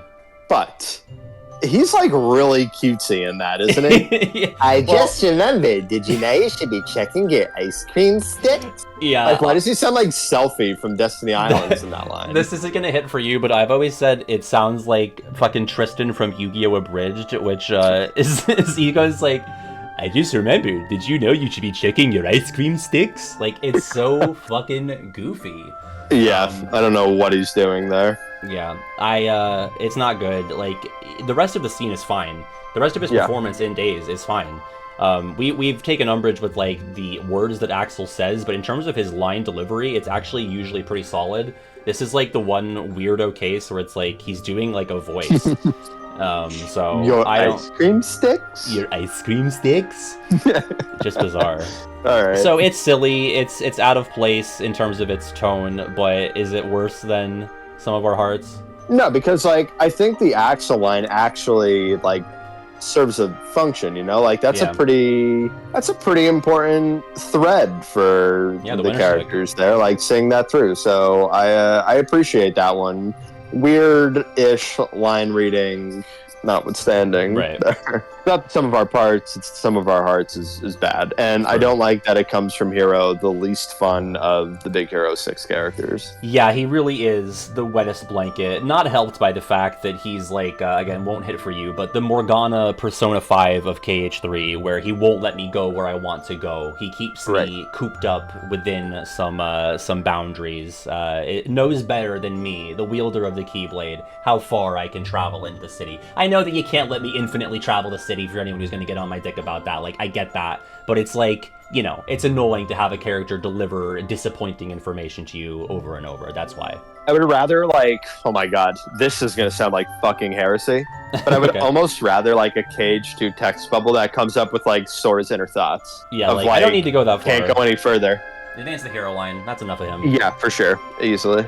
We have another weird one from Recoded about being inside people from Goofy. Who's to say it's even safe inside Riku? Love that Goofy says it. I gotta go inside to look. But what about you? Who's to say if it's even safe inside Riku?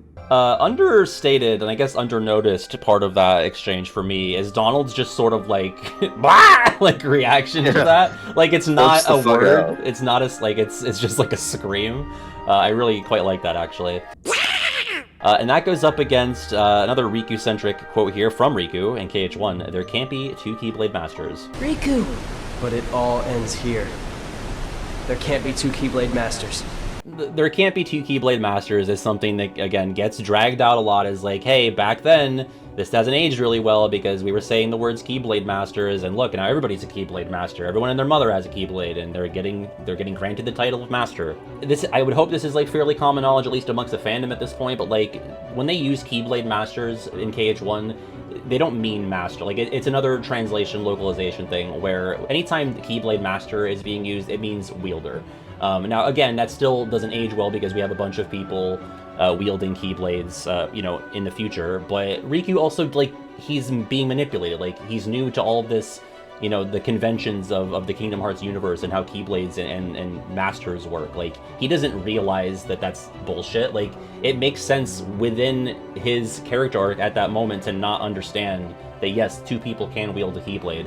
So, like, I don't think this line is that bad. Like, it's mostly here by request and by people noting its inconsistency with the games to follow, but it doesn't really bother me that much in the way that it bothers other people, especially because like we have Mickey showing up with a Keyblade in the very same game at the end of the game, so I don't know, it's never bothered me. As far as Riku's knowledge level at this point in the game, can we discuss that a little bit? Because I think that kind of is important to how you feel about the line, right? Because as far as Riku knows, the Keyblade Master before was Terra, and then he didn't see a Keyblade again until Sora had it, and then he takes it. So, like, as far as he knows, there's only one Keyblade out there at a time. Yeah, like, he doesn't realize until after the fact. And, like, he's probably just using the word Master on his own, right? Like, I know that's not what they meant when they were actually, like, piecing it together back then, but, like, even on, like, the character level, knowing everything that we do now, like, he could just be using Master as wielder, like you said. Right. But also, he could, like, reasonably believe that there really is only one. I think that's almost for sure the truth, right? Right, I agree. So, I don't even know, like, how inconsistent this really is. Who's to say it's even safe inside Riku? This one actually is kind of like wink, wink, nudge, nudge funny in the way like, that people say that Kairi's inside me is funny. The implication that Riku has like transmittable diseases that we have to be wary of is hilarious. And it's so absurd that it's an easy advance for me on that one. The fact that it comes from Goofy too, like I kind of said before the clip rolled, like that really is funny to me. He's so concerned. He's so concerned. Make sure we all get tested after this. Yeah, right. Yeah, that one definitely is better. I think There Can't Be Two Keyblade Masters is good, actually. Not one of the worst KH quotes. All right, we have a 6 versus 11, another bad KH1 line reading. I think it's probably the first one in the game. This is Where Did You Come From Sora in the Secret Place. This world has been connected. Well, what are you talking about? Tied to the darkness. Soon to be completely eclipsed. Well, whoever you are, stop freaking me out like this. Huh? Well, where did you come from? So, again, to go back to like the first time we received these scenes, as when we played these as a kid, like even then I was like, wait, what? Like he knows, he's already talked to him. Like, why is he, referring to Ansem as if he just showed up when he's already been speaking to him for like a few seconds at this point? Like, it just doesn't. I don't even know what the correct line reading is supposed to be if you just take it at the from the subtitles. Like, how should this be delivered? Because you have that Han there as well. I think it's just like the wrong place, right? Right. Like, it should be earlier in the conversation when he first sees him. Like, why is he just realizing that there's a guy standing there? Should we listen to the other line first? Yeah, let's before we get in the weeds? Yeah, okay. Let's do that. So this is from Roxas in KH3. I owe my return to many, some of them people you knew. And you had replicas ready and waiting. One for each of them. Who told you?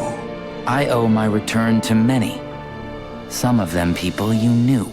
So, for me, this Roxas line is like so tonally inconsistent with any other Roxas moment across the series.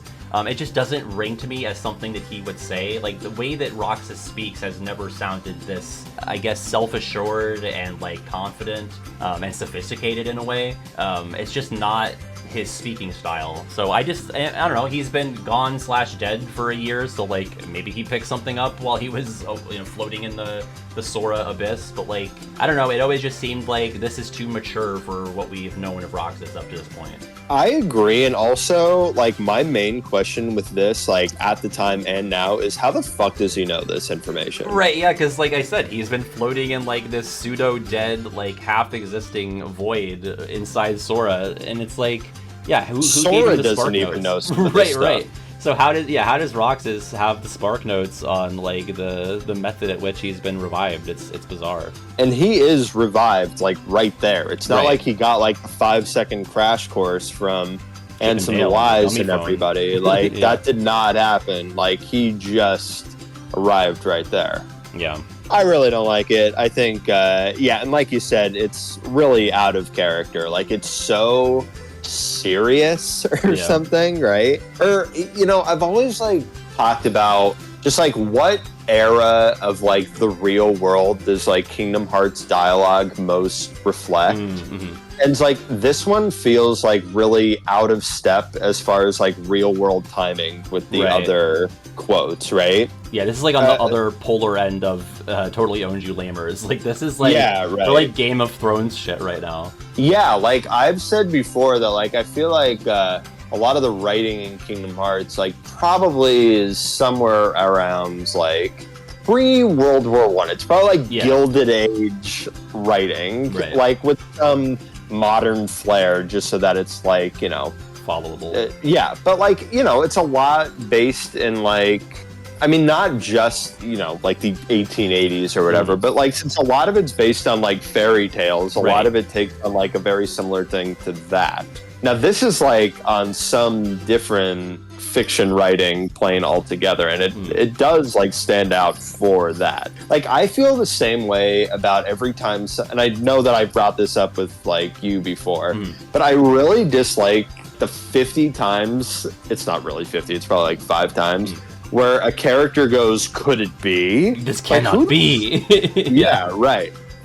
You could probably, find like the places where that actually is said, like, because it's so frequent relative to a phrase that's like more modern. It almost like feels out of time with everything else. How could it be?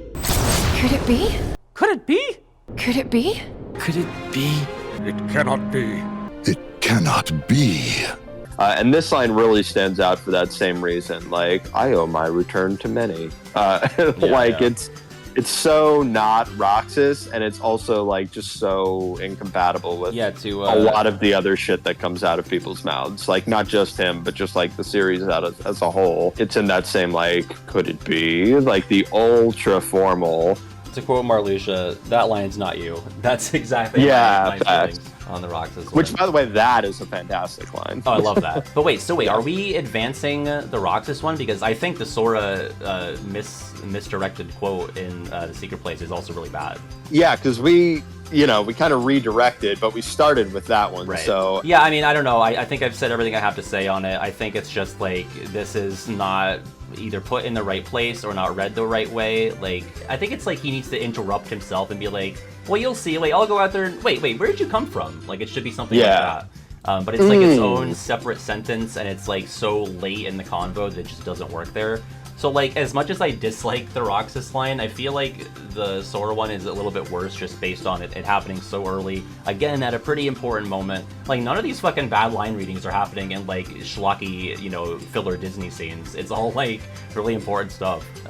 So I don't know. I would lean towards advancing the Sora one, but I'm not mad at the Roxas one either. Some of that probably could be that those are just the lines or the scenes that we return to the most, right? Like, there's probably some really stupid ass Disney line readings that like we just don't think about. We just don't talk about because they're less in these big moments. But it does seem like you're onto something though, right? That like a lot of these dumbass things that pop up are happening at like, wow, what a bad time for that to occur. Right. Like this one, I think, definitely fine for me to advance because I think it like comes too late in the conversation more than anything. But I kind of liked your reading of like, where'd you come from? Like interrupting in the middle of the sentence. Like, hold on a second. Before you continue to spew out whatever you're talking about, like, could you kind of explain yourself? Like, you just popped the fuck out of nowhere. Why am I even listening to you?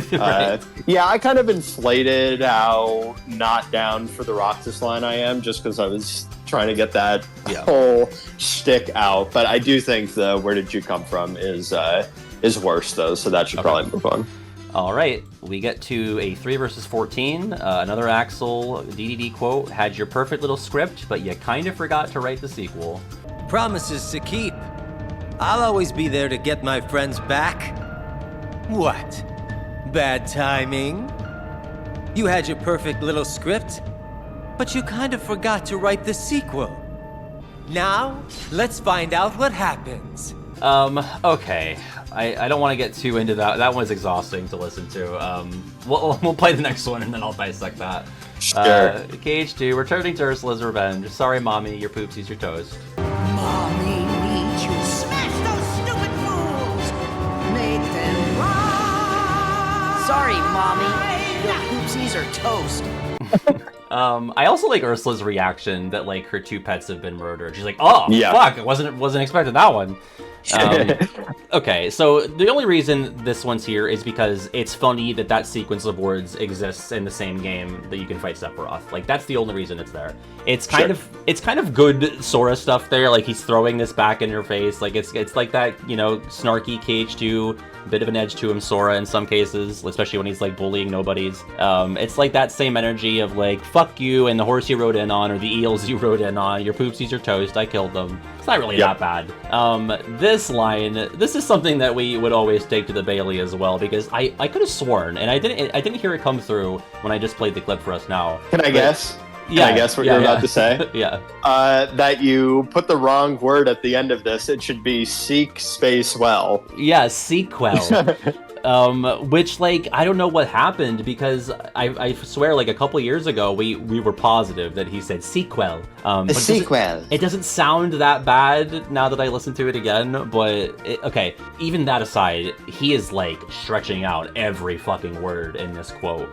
The lead up to it, it's very much the same energy and cadence as the No One Acts as Axel. Like, he says a little zinger. I like the callback to I'll always be there to bring my friends back from days. Like, that's cute. But then what? He's like, he feels like they were all hanging on his every word, and I'm not. Like, I just need you to fucking get on with it so we can move on to the next beat in the scene. Like, what are you talking about, dude? You had your perfect little script, but you kind of forgot to write the sequel. I feel like it should be like, you forgot to write the ending, or like, you forgot how it ends, or something. Like, I don't know. It's not a good play on the first half of the quote, the perfect little script. Like it falls off so hard after that. I hate it. Yeah, I also hate it. Even though it's not sequel, I'm still always going to be saying it like that. Can't be turned back now. Can't be converted now. Absolutely. I'm full down the sequel rabbit hole. Yeah, I mean that's interesting that it does kind of fall apart in the second half of the analogy, right? Yeah. Which, God, for all of these bad lines, this is the one that references writing, right? Yeah, that's true. That's true. Which makes it even more egregious. It's like, who the fuck is Axel to roast anybody's writing when he's spewing out this bullshit? Like, this is bad, man. This is bad. Like, I'm not like that offended by it. It's just like, okay, like you already said your piece like 4 times now. Like, somebody's got to cut this man off. Like, what would have been really iconic is just like halfway through the line, the one that we're talking about. If Ziggy was just like, yeah. So anyway, like, wait, I wasn't done. Oh shit! It's like getting played off at the fucking Grammys. Even like Mickey probably was like, oh, anyway, shut the fuck up. Yeah. All right. So, wait a second. About Sorry Mommy, your poopsies are toast.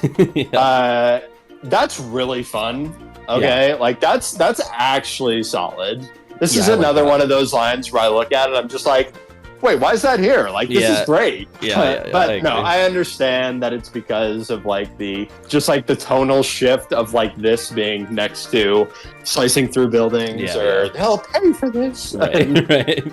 I just transitioned from my actual voice to Mickey's voice like mid sentence. Oh, it happens, yeah. That was not the plan, but it happened though. The one thing that Sora and I share more than anything is that we use the word toast to describe like that's true. Or, like over. Yeah. I like use it probably like 5 times daily. Yeah, it's really good. I love in the Mysterious Tower when like they first get there after Twilight Town, and Sora just goes, "She's toast." Yeah, that's really funny. Like he's holding back a laugh that he killed someone. Yeah, fucking love that for him. We move on to our penultimate matchup here: 7 versus 10. Aqua and KH3. He did it. He opened Kingdom Hearts. Master Xehanort. He did it. He opened Kingdom Hearts. Oh god, it's so bad. Does Terra's delivery of Master Xehanort kind of slap there? I was gonna say that, like, it's so from a place of like disdain. It's guttural. It's great. Yeah. The Aqualine, not so much. We'll get to that. Well, this is going up against Aerith from KH2, making another appearance. The powerhouse. Don't talk with your mouth full. This is your final warning. Stop at once. Bon appetit. Don't talk with your mouth full. What? Notice the in-universe. Notice the in-universe facepalm from Leon in the background. Where he's like, that blows. So, I love Leon, man. He's so good. The Aqua line is potentially my favorite. So bad it's good line reading. It's so devoid of any urgency whatsoever. He did it. He opened Kingdom Hearts. Like, it's not just that there's like zero energy there, but it's also, I've heard it described, or maybe I've described it as, it feels like every word in that sentence has been pulled from a different clip. Like, it's so jagged and just like rough on the ears. For me, I think I'm rooting for that one because the Aerith line, it's something. Give her something to do, you know? She's been sitting in the corner drinking wine for most of the game. Like, she's completely fucked up at this point. Just let her say something so that she can get her check and go home and get out of our hair. I don't know. I think it's kind of funny even. She needs a moment where she's, like, giving some sass. That's, like, more of the Aerith that we know in the source material. I think the Aqualine is so bad. So, one point on each. Is it kind of a pain in the balls that she's the one that gets to put the Eradicator into the computer? Because, like, she did fucking jack shit. Yeah, like, Leon. first Sid almost gets killed in Merlin's house. By Merlin. Okay, yeah. And then Leon has to, like, fight through the Heartless to get over there, and then, like, she gets to do the honors? Like, why? Yeah. Like, if the Heartless invaded Ansem Study, like, she would have been cooked. Like, she had nothing. She has Kiraga. She has Kiraga. Dare I say, she would have been toast. She would have been toast. Yeah. Yeah. The fact that she got the credit after everything that everybody else did to make it happen. Her and Merlin can both fuck off in that whole scenario. Yeah. Bunch of assholes, yeah, dude. she's a kill stealer. She's like when you got your shot lined up in a multiplayer shooter, and she gets in, or she takes the kill from you. Leon didn't think to put the disc in. Like, wait, why did she need to take over and take the reins from Leon to put the disc in? I mean, bad on Leon, I guess, for not thinking to do that first. Like, that was the whole point that you came here. Yeah, I don't know why he's being a dumbass there. Yeah, he's much smarter than that. Anyway, you go. Okay, so as far as he did it, he opened Kingdom Hearts. Yeah, it's really bad. This is a line reading that's bad because of just how bored it is. You know, we've had a couple of those, but like this one really is the most bored delivery, and it's just, oh my god, like the Rutger Hauer line that we were talking about before, like I could almost forgive that one because clearly it could have been worse with this, right? Right. Like this isn't the same like line of scenes here, possibly the same scene, I think right? it is the same scene, yeah. It's the scene called Kingdom Hearts. Yeah, so if he is kind of dispassionate about it, like, that's bad. Yeah. But, like, Aqua knows what the stakes are. Like, she knows full well, like, how bad this is. And, like, that's the most that she can do with it. So, like, that's not ideal. Like, she might know more than anybody how high the stakes are, right? Because, like, she's kind of been the most connected to all of the series' bullshit, like, throughout the whole run. I mean, she's one of the Birth by Sleep trio, and she wasn't, like, in stasis for all that time. Right. But she reacts to this as if, like, it's not Kingdom Hearts that was opened, it's a Denny's down the street. Like, it's just, we need a bit more oomph. We've led up a lot to this, so it's kind of a big deal. Yeah, and as we were saying, the Terra reading of Master Xehanort, like Terra's voice actor, Jason Dohring, he gets dunked on all the time, but like he really like showed up just for like saying the name, and then the immediate line after that just kind of like deflates some of the tension between those groups. I mean, again, the Birth by Sleep trio, they were there since like Master Xehanort actually existed.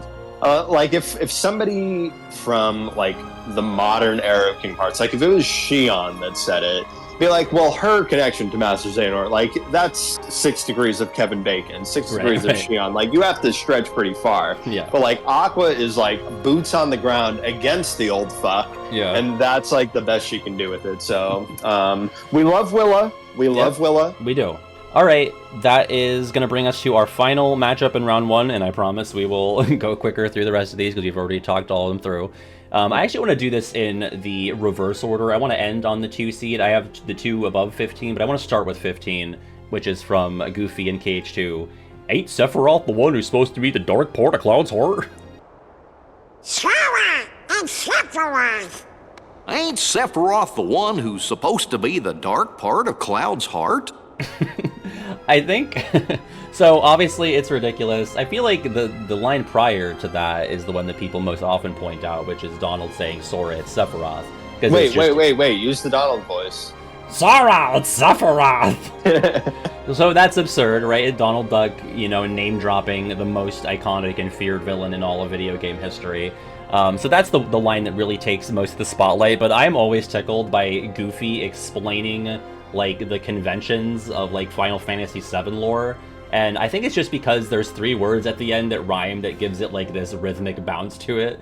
Ain't Sephiroth the one who's supposed to be the dark part of Cloud's heart? Like it's just so like repetitive sounding that it really tickles me, and it is absurd. So that's going up against the 2 seed, which is our last text bubble, obviously, and it comes from the Struggle Tournament sponsor, and I don't have a clip of it to play because you just have to walk up to him in the field to get this from him. The quote is, "You can struggle all you want now. I'll be loving every minute of it." Which, in my notes, in my little column for notes, I wrote diabolical. Like, how did nobody, like, okay, yes, Struggle is capitalized. He is the Struggle Tournament sponsor. He runs the tournaments. But, you know, devoid of context. Okay, here's how you know this line is unacceptable and should not have made it through in this game for children. Is that if the voice actor for this line went to a con and was on a panel and someone in the audience was, you know how like sometimes they ask Quentin Flynn to say committed to memory or like other lines from COM that were only text bubble that didn't get, you know, given the voice treatment in Recom. If they asked the Struggle Tournament sponsor voice actor, whoever he may be, to say this line, he would say, no, I will not. I will not read this out loud so my voice can be attached to this sentiment in this statement. It is beyond reason that this made it through. It's just crazy. So I want to advance that, but you let me hear your thoughts on these. Well, okay. I mean, first of all, that is diabolical. I mean, that's really the only appropriate word for this. Capital S. I mean, come on. Does it really matter? We're giving way too much credit. Yeah. Too much grace here. This is just insane. I like this matchup because it's kind of a battle between very niche Kingdom Hearts fans, people who are just in there and read all of the text bubbles and everything, right? Versus people who kind of just know of video games and see Kingdom Hearts and be yeah, that looks like some wacky shit, and they've come across this Sephiroth Disney characters interactions before. Right. But I tend to side in this case with the one that only the hardcore fans know, the diabolical struggle announcer. He's out of control here. He is out of fucking control, and he needs to be stopped. He does need to be stopped. Yeah, I think I agree with the point you made, because I'm not making content for the people who just come across Kingdom Hearts and they see it as an oddity. I'm making it for, the brain rot trash like you and I who go and read every text bubble and know them by heart. So I really want to advance that one. Yes, yeah, that definitely is worthy of moving on, because it's just completely batshit and nasty. With that, we move on to the round of 32, and we're gonna try to get through this one quicker. So This is where we cook. This is hopefully not too much time left if you mouse over the play bar.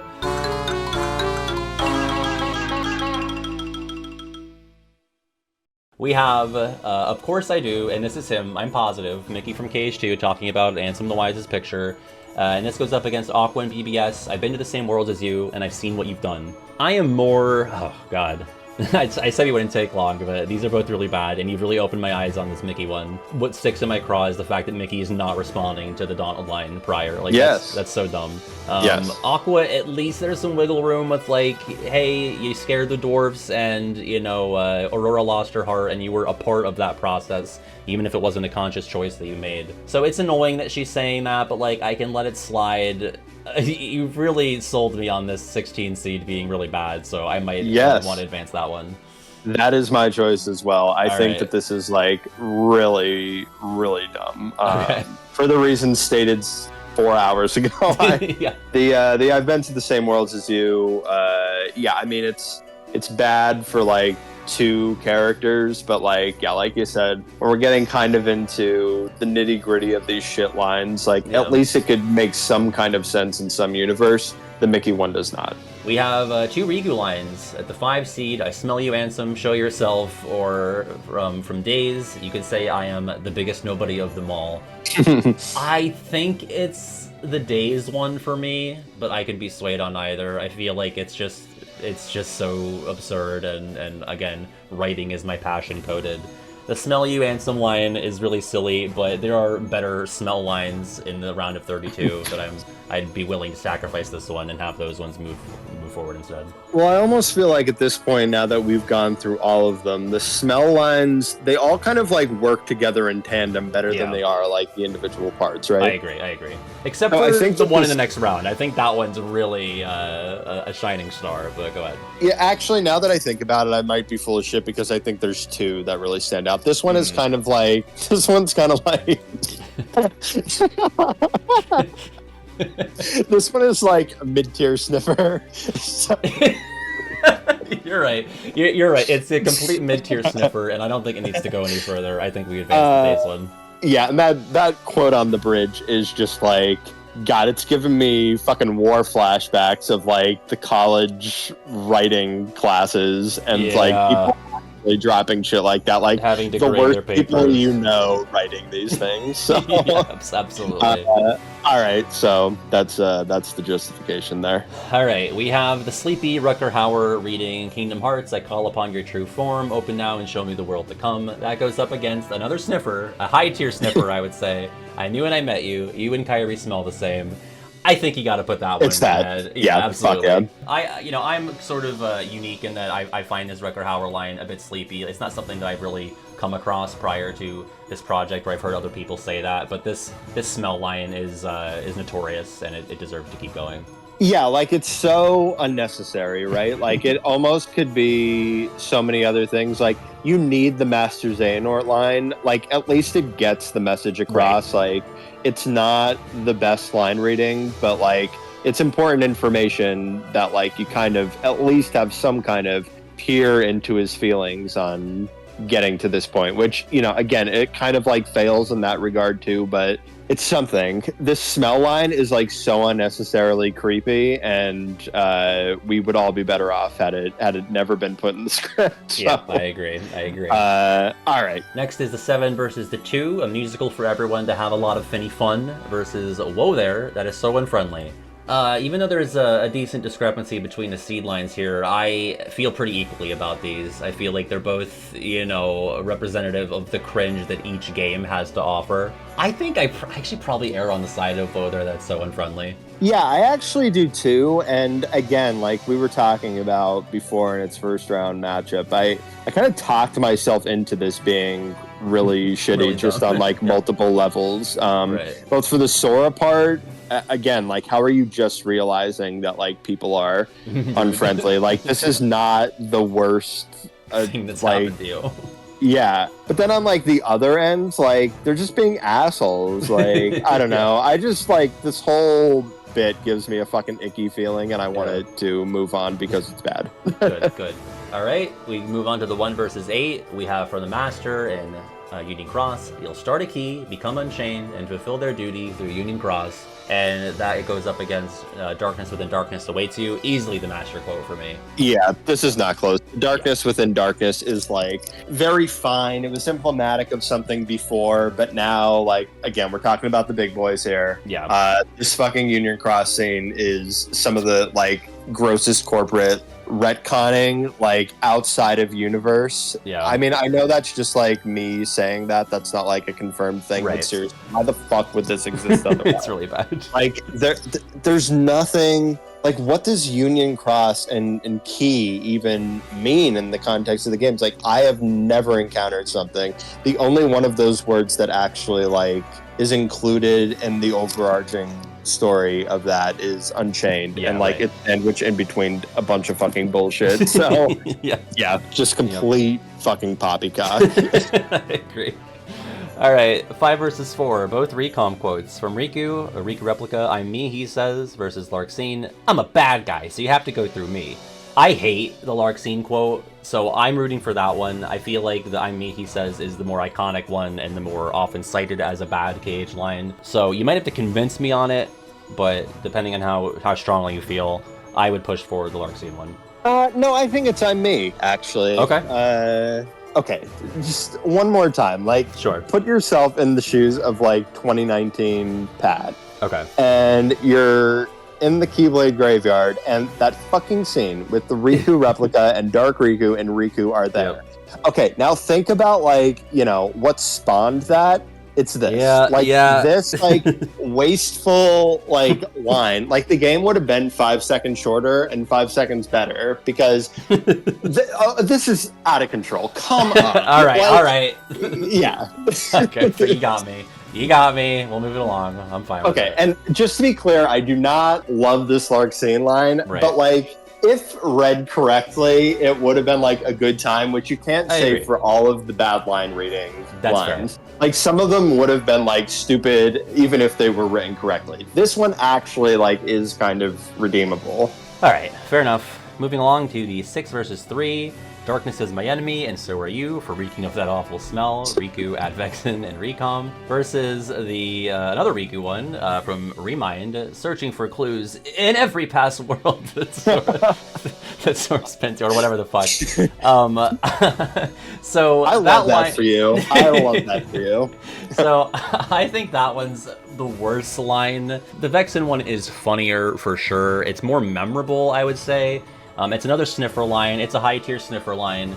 I guess what's working against this Remind one is that like it's not memorable as a quote. Like it's such a paragraph that he's spitting out there, but it is like such a boring sequence of information being delivered, and that line reading is abysmal. So I don't know. I think I err on advancing the Remind one because it's just kind of bad, whereas at least the 6th seed here makes me happy, and it's funny, and it's amusing that he's calling Vexen a smelly man. Yeah, does it almost like make us too happy, right? Yeah, I think it does. I think that's... It might actually just like have completely reversed. Like it also is kind of a sick burn. It is kind of a sick burn, you're right. Like he fucking wrecked his shit. Like, yeah, he did. Yeah, the Remind one is fine, but I also just want to add that for me, thinking about it, it's kind of carrying the flag for that really bad Riku and Mickey scene from in KH3 proper, when they're just like basically summarizing the whole fucking series for people who for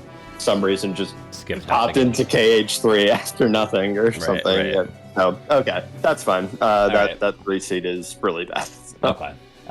Next up, 7 versus 2, KH2 Aerith. It doesn't matter. This is great. Everyone's together again. Sorry, I gave too much energy to that, but you can imagine how it actually goes. And that goes against you and your messed up memories are always in the way. Sora! I think... Like, oh god, did it cut out? I think it's got to be the Riku replica one, as much as I dislike the KH2 Aerith performance. The worst of the Aeriths, by far.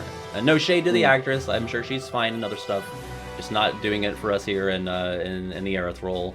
I think this is the worst line reading. I think it has to at least make it to Sweet 16. Yeah, I think it is the worst line reading. And since that's something that we've been putting a lot of weight on, it would be weird for us to just like abandon this now. Right. Like something needs to carry the flag for the bad line readings. This is the fucking Grand Poobah of it. And the Grand Pumbaa, if you will. The Grand Pumbaa. And yeah, I mean, the Aerith line... God. See, this like actually is written really shittily too. Like kind of what I was saying not was the case with that Dark Scene one. Like, God, how the fuck do you direct this? Like right. It doesn't matter. This is great. Everyone's together again. This would be a very good Sweet 16 contender, but I mean, come on. The Sora line is brutal.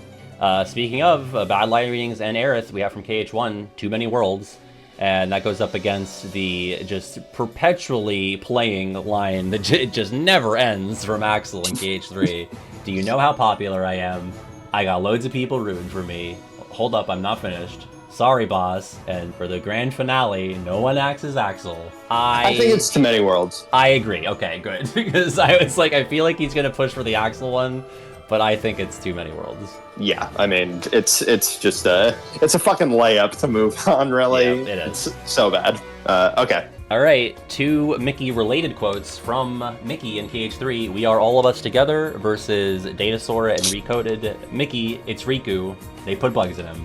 I think it's all of us together. Yeah, I think it is, because if we're taking that the awful smell line, like this is the equivalent of that. Like, is this possibly so fucking bad that it actually is like one of the best lines in the whole series? Like, it may have swung completely in the opposite direction. It was a win. Now I don't know what to do. I'm like losing. Right, me neither. I have no idea what's even in the 16 now. Like, I don't think it's going to be something that we anticipated will end up the winner, but that's how the bracket worked out. I feel like we have to go with We Are All of Us Together, because I really don't like that, as people will have heard earlier. This brings us no joy.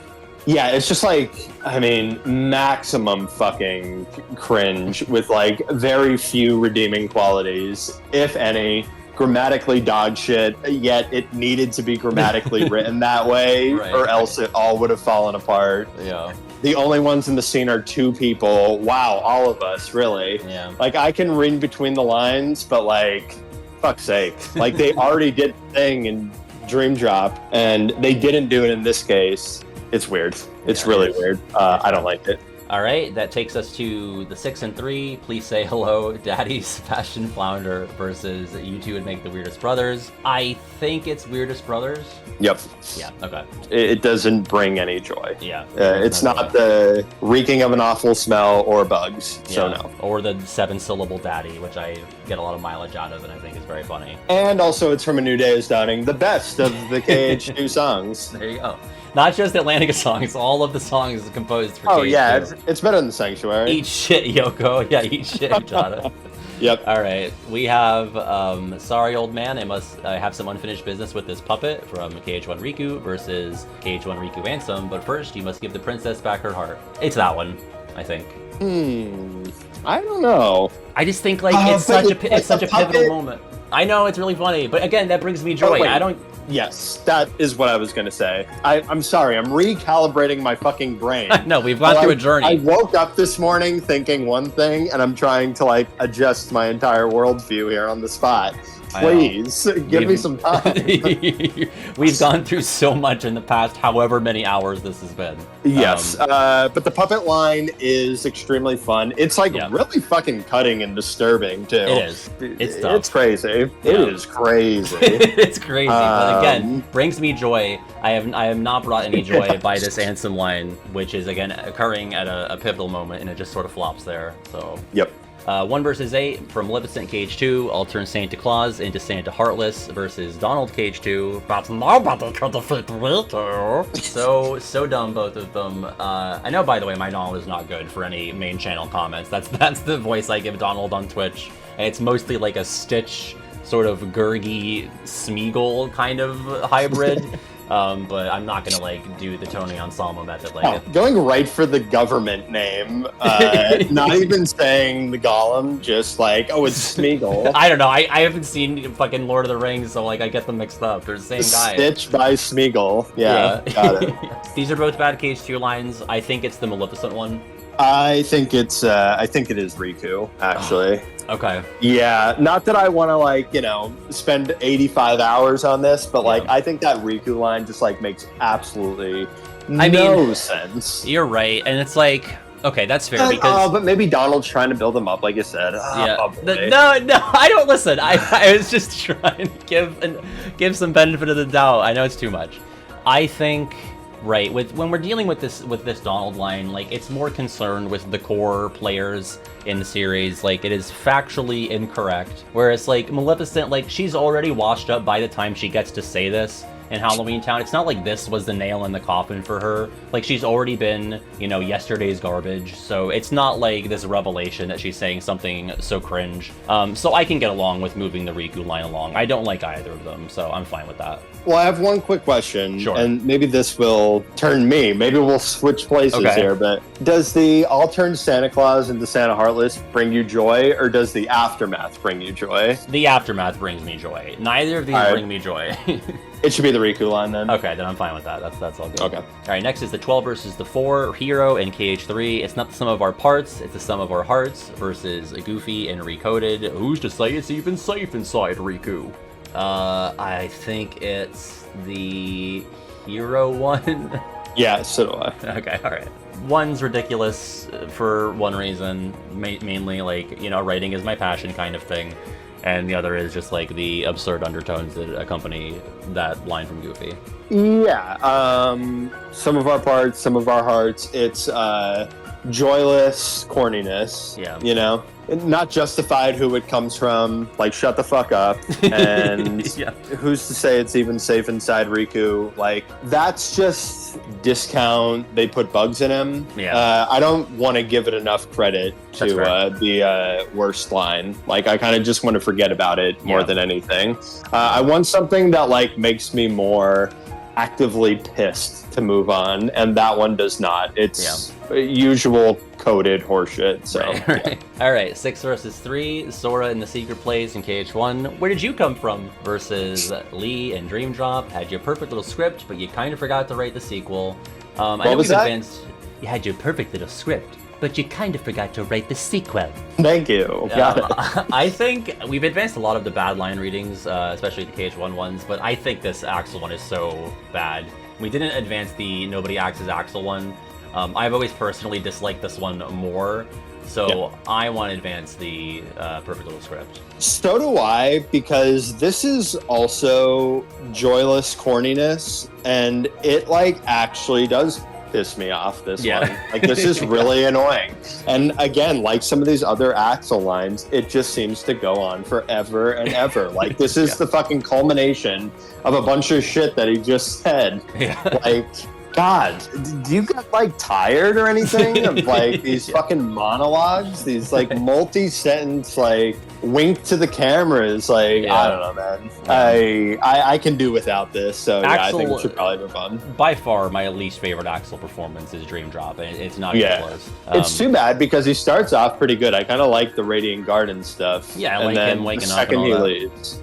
Yeah. The second he leaves, he starts getting like really annoying, and I don't know if he ever really gets his mojo back. Like, I even think he's in better Cage in 3, he's not like a but- lead though. Yeah, it's not leaps and bounds ahead of Dream Drop. I agree. They're trying so hard to like capture calm KH2 Axel You're right. and Days Axel that like it's just it was more natural at that time. Yeah. Like, this is just like it's the most cynical version of Axel that there possibly could be. I agree.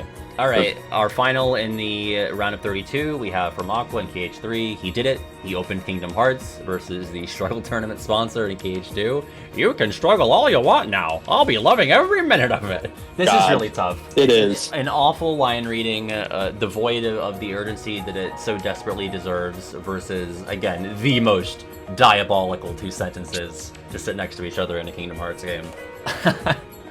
I think I want to advance the Struggle Tournament.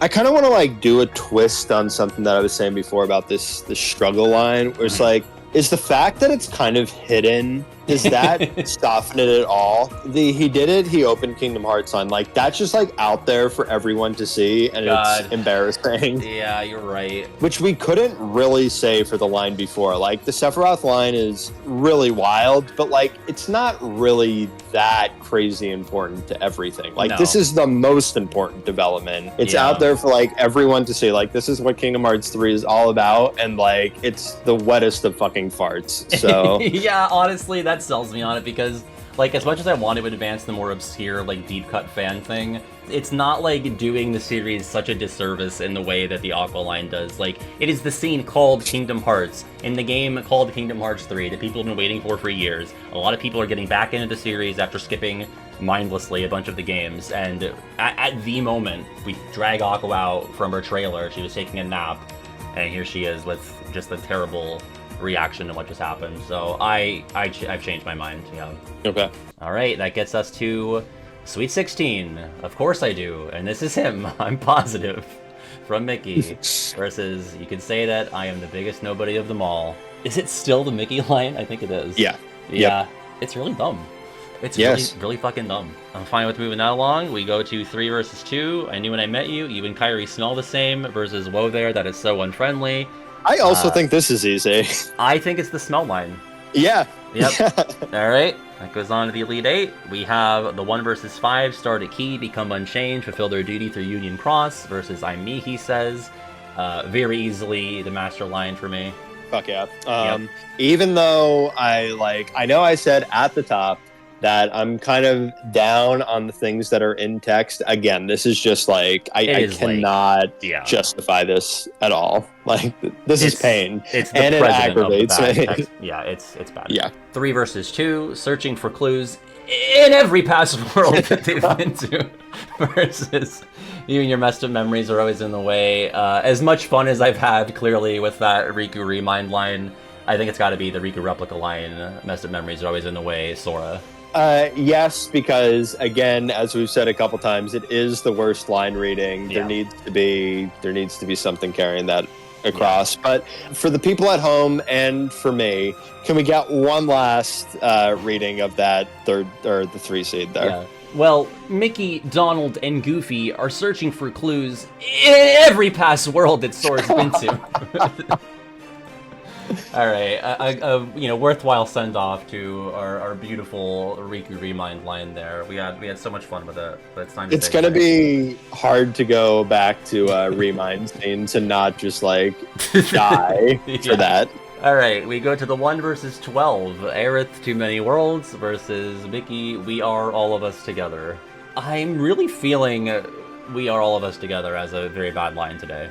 Yeah, that's fine. I think this is probably the toughest one in this round that we've encountered so far. Like, because, man, Too Many Worlds is... Or Too Many Worlds. I mean, take your pick.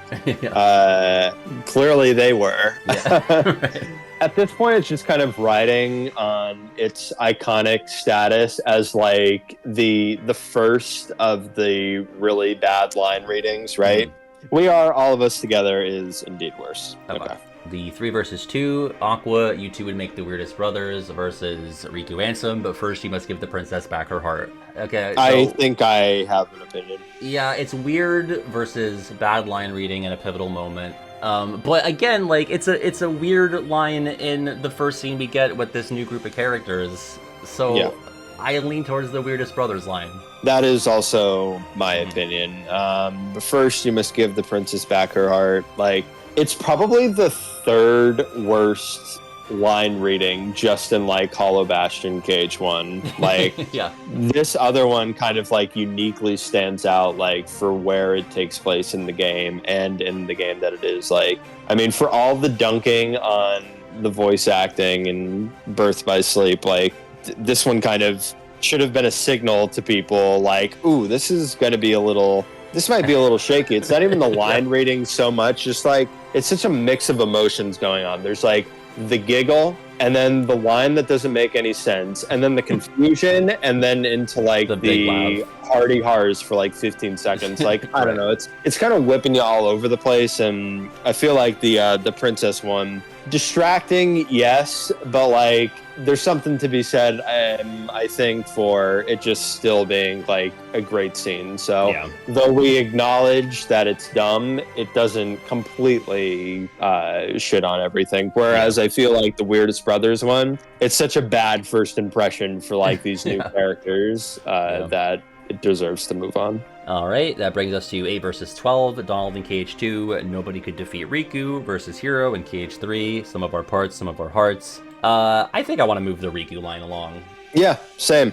I think the Hero line is like your typical Disney cornball stuff, but it could have come from anybody. It's not like factually incorrect. It's kind of whatever. It's a throwaway when compared to this Riku line. Yeah, I mean, the Riku line is more, the stakes are much higher at this point. Like, everybody that's involved in that scene has defeated Riku at some point. Like, it's just so absurd. All right, our last in the Sweet 16, Lee and Dream Drop had your perfect little script, but you kind of forgot to write the sequel versus Aqua KH3. He did it. He opened Kingdom Hearts. Both really bad. Yeah, this might be even tougher than that one we were struggling with earlier in this round. Again, you got Aqua in this really important scene. You go, girl, give us nothing. And you have Axel doing some of his worst. Even though I probably hate the Dark Rescue line more, but that died in the very first round to the Mickey line from KH2. That's my least favorite Dream Drop Axel line. I think...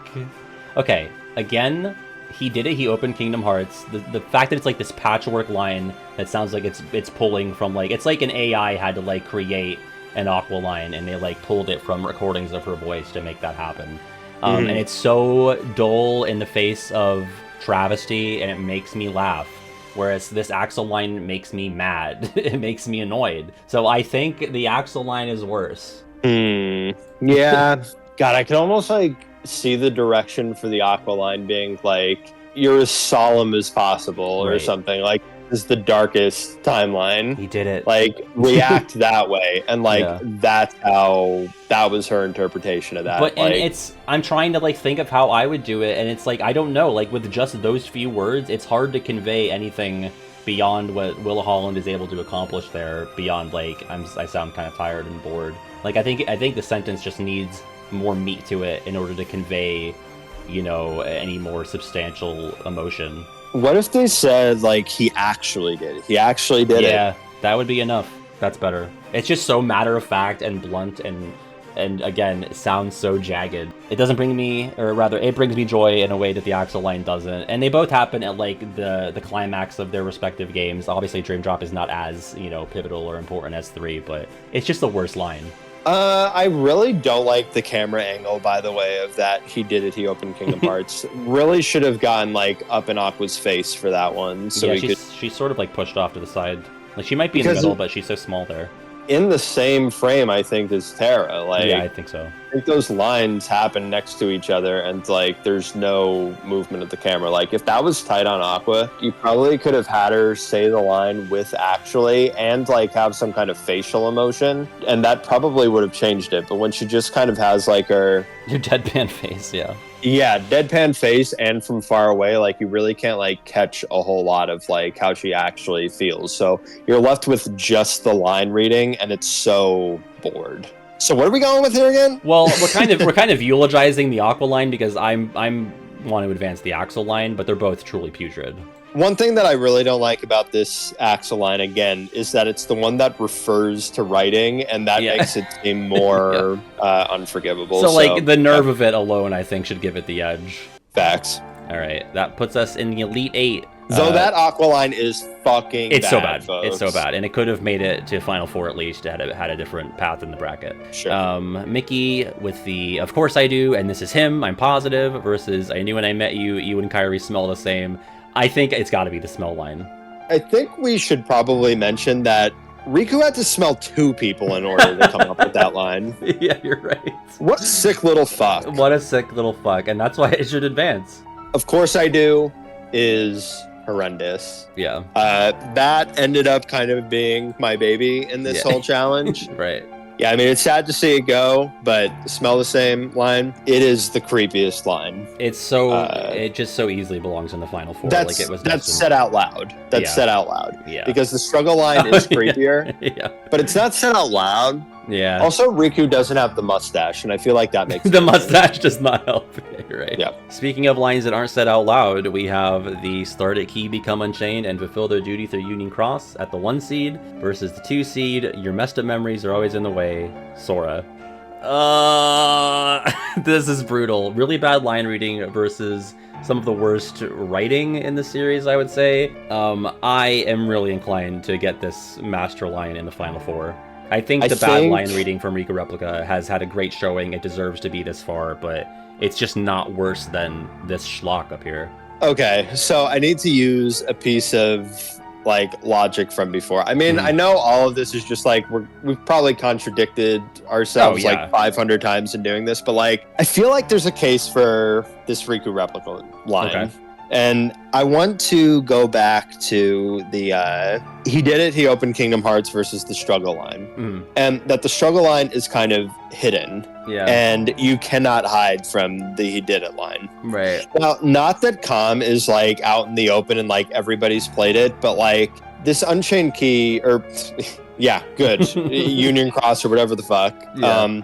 The mobile line is hiding by comparison, right? Yeah, like, more people have heard this shitty Sora line rather than the Unchained Key one. So, like, I think that is easily the worst line. Like, the Riku Replica one's not even, like, written poorly. It's all about that line reading. Yeah. I get where you're going with it. I just don't think that, like, it has seeped into the, like, not KH trash side of the fandom where they, like, sort of just experience them passively and don't really, like, obsess over them. Like, I don't think this is one that sticks with people, whereas I think if you showed the master line to anybody outside of the fandom, they would laugh really, really hard at, like, what the fuck is trying to be conveyed here. So I don't know. I just think, like, I just think on a line for line basis it's worse, and I think we've well represented the bad line readings up to this point, but now we're just getting into the fucking nitty gritty. Like, you can't just be saved by, oh, your voice actor didn't say you right. Now we're at the point where it's like the writers fucked up. You know, like, they fucked up big on this one. Yeah, I think that's all valid. I would say that's a good choice. All right. That brings us to 12 versus 3. We are all of us together versus you two would make the weirdest brothers. I don't think either of them win the bracket, so I'm not like super concerned with what makes it. I think you two would make the Weirdest Brothers hit me weird the first time, whereas We Are All of Us Together, I was so caught up in the hype of the moment that I was like, yeah, whatever, Mickey. Like, I'm not even like really internalizing that in the way that I did the Aqua line, where the Aqua line was like weird from the beginning, and I had to come back to Remind, or to come back to KH3 in that sequence to be like, oh, that's kind of silly, that line. So for me, I think you're it's the brothers. saying the brothers. Yeah. I think it makes a worse impression the first time through. Okay, yeah, that's probably true. And it continues to be dumb. Yeah, exactly. We Are All of Us Together. One thing I'll say for that one, and I'm fine with the brothers line moving on, is that Kingdom Hearts really does well a lot of the time, as we've kind of discussed on some of the other quotes that we knocked out early. It does a really good job of kind of making the corniness seem like badass or like really funny or things like that. This one like just does not. It doesn't do it, yeah. Yeah, it fails where like a lot of other like similarly cringy lines, like those ones become less cringe just because like they're used so adorably or something else. Like this one is just like not like it's missing some kind of charm that like I can't exactly describe, but it has the same genetic structure as Some of Our Parts, Some of Our Hearts. Yeah. All right, final matchup of the Elite Eight. We have But Nobody Could Defeat Riku versus Perfect Little Script, but you forgot to write the sequel. It's the Axel line. Yeah, it is. It is. They're both so bad. We won't even spend much time on that. We've talked those two to death. Both awful, but one's gotta proceed. Okay, all final right. 4. Here we go. I Knew When I Met You. You and Kairi Smell the Same versus Start a Key, Become Unchained, Fulfill Their Duty Through Union Cross. Smell the Same.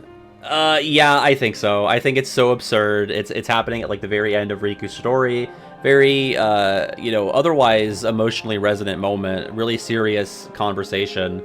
And then it just kind of ends on this awkward note, and Naminé has nothing to say about it, and it's just uncomfortable and creepy, away. And he leaves. As he should. He should leave. I think he read the room, actually. He may not have read the room, but he sure did smell it. There you go. Absolutely. He just cannot put his fucking sniffer away. He can't. Not for a fucking God second. Damn it, Riku. Alright, so that advances. It has to be a voice line that wins this whole thing, and Smell the Same, in addition to being voiced, is just, again, peak creepy. We've talked it to death, so yeah.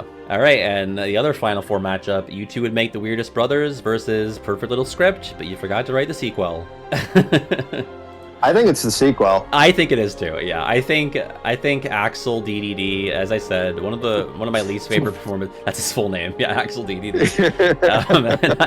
I think it's one of the worst performances for one of my favorite characters, and I think him carrying the torch into this final round is very fitting for the exercise. God. Okay, all right. You ready to go down a fucking rabbit hole with me?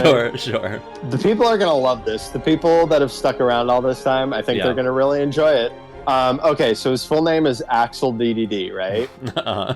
All right, so it's first name Axel, middle initial D, last name DD, middle name Dark Rescue.